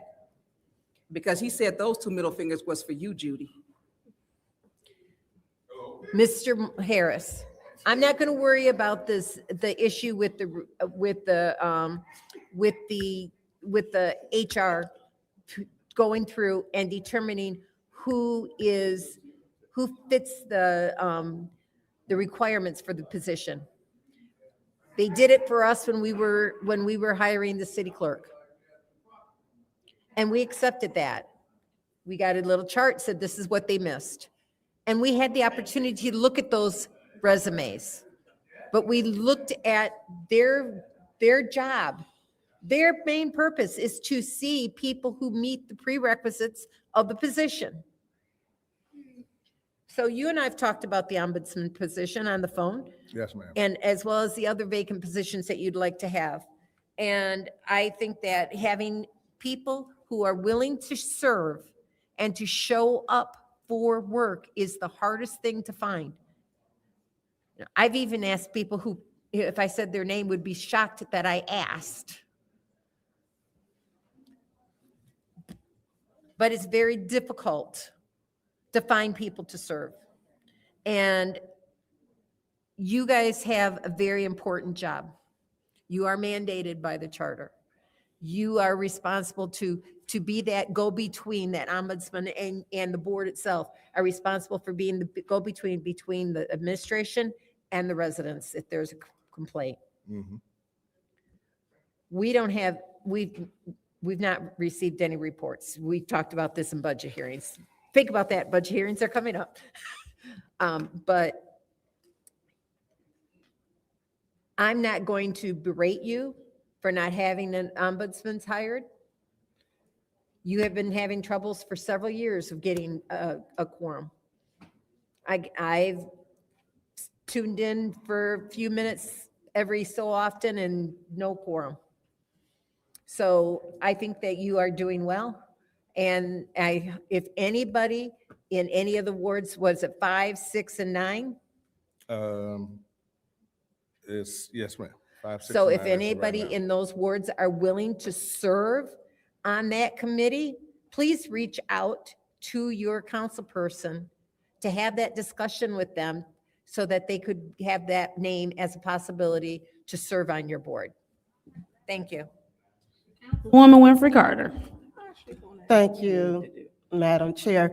Judy, Councilwoman Priestley, I would think that that would be up to the council member to make that call and make that announcement. Now, as far as my vacancy, I'm just gonna say this, Mr. Harris. I've been calling and I've been reaching out to different residents, but do you realize people don't want to serve on the Ethics and Accountability Board? It's been hard. I've spoke to probably 10 people. Now, you did stand there and say that you've sent out emails to the council people who have vacancies on the ENA board. I've never received an email. I did receive one on the 19th, my first email from Ms. Little, okay? And no, I did not respond back yet because I'm working on it. But I didn't receive my resignation letter from Mr. Julian until January. January 21st. So, Madam Chair, We're out of time. Did you want to wrap up your point? You can. yeah, so to let you know, I'm working on it. It's been hard. People don't want to serve on the Ethics and Accountability Board because they feel like it's unethical and unaccountable.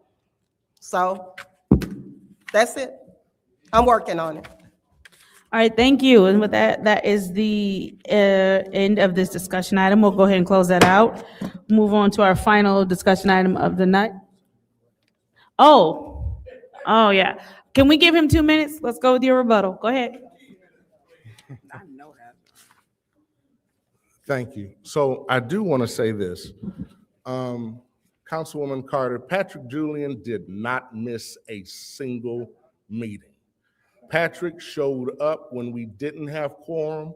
Patrick is the one that actually helped write the bylaws that the board is trying to get passed so that we can do it. Patrick was an amazing board individual.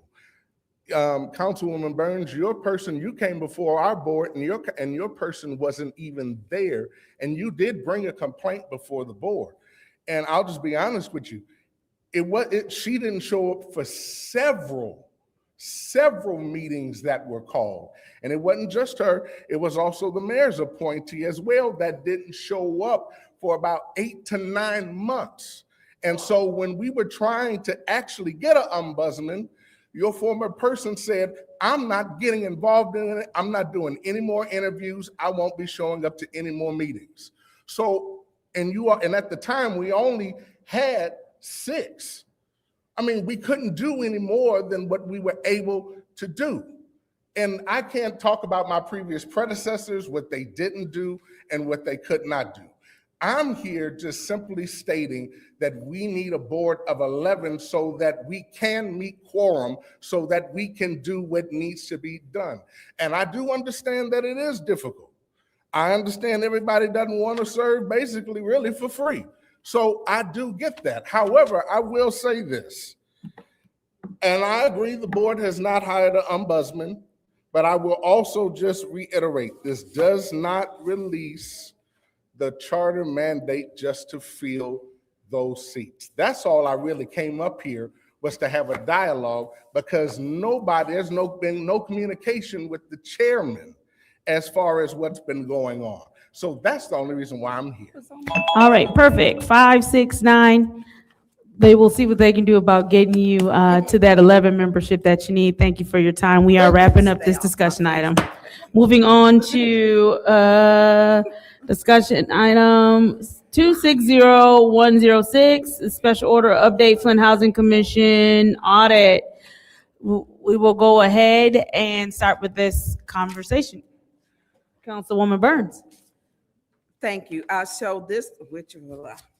So we did receive a letter, and I wanted to share that because one of the things that was brought forward to this council, and thank you, Madam Chair, was that our audit may be off because of the Flint Housing Commission audit. So I'm going to read this letter. We do not have anyone, but they did send it, and it should be in everyone's email. It says statement to the Flint City Council, and this is for transparency. It says, honorable members of the Flint City Council, the Flint Housing Commission provides a brief update on the status of our fiscal year 2025 audit. The audit is nearing completion and remains on schedule. We appreciate the actions taken by the Flint City Council along with the coordination and engagement of the Flint Housing Commission leadership, which helped to create the conditions necessary for our independent auditor, Zink Associates, to proceed with and complete the audit. The audit will include a finding associated with the financial matter involving a board member. It should be noted about this matter is connected to the board's commission vote on August the 12th, in which the commission voted to request that this board member step down from her position as commissioner. The commission is addressing this as a part of our commitment to strong governance and accountability. Over the past year, Flint Housing Commission has led a strong and successful recovery, exiting its HUD recovery agreement and achieving removal of the trouble designation for our low-income public housing program. Our Housing Choice Voucher Program, which is currently designated as trouble, and we are awaiting HUD's final report and determination. Flint Housing Commission remains focused on sustaining this progress and delivering quality service to the residents. Respectfully, Board President Tredell Kennedy, who came here and spoke. I do want to note that the Flint Housing Commission does have 603 units that they are responsible for and 700 Section 8 vouchers. So they were having trouble before, which their audit is behind, finding or seeking someone who would do their audit. And they have now found someone and are handling things. They did come to City Council to request the help of City Council because one of the issues that they were having with HUD was that HUD wanted the person removed and that it would eventually affect their funding. So now they have an auditor, they're taking care of it in-house and whatever it is with their board, and they don't have the date when their audit will be done. Through you, Madam Chair, to Councilwoman Priestley, have they given you a date yet? Okay, so you haven't received one. So this communication is an update. So everything else is basically for them and their board and out of our hands now. So that's an update. That's it. All right, anybody else? Seeing as how there's no one else, I'm gonna say this and we're gonna wrap this up. When they came, their request was because they said that their last auditor could not do the audit because of some other circumstances, but the person that is doing the audit is their last auditor after all. So as Councilwoman Burns stated, and as she read the letter, this is now a Flint Housing Commission concern. We will be updated on the part that affects our audit and we will move forward. So we're gonna go ahead and close out that discussion item as well. Entertain a motion. There is a motion to adjourn by Councilwoman in the 6th Ward, supported by Councilwoman in the 4th Ward. Roll call, Madam Clerk.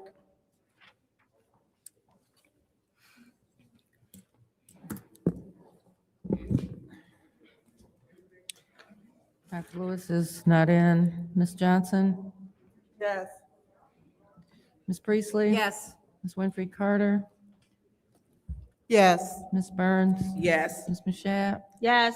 Mr. Pfeiffer is not in. Mr. Alamy? The vote is 6 yes, 0 no. The vote is 6 yes, 0 no. The time is now 8:27 on Monday, March 23rd. The Special Affairs Committee meeting is adjourned.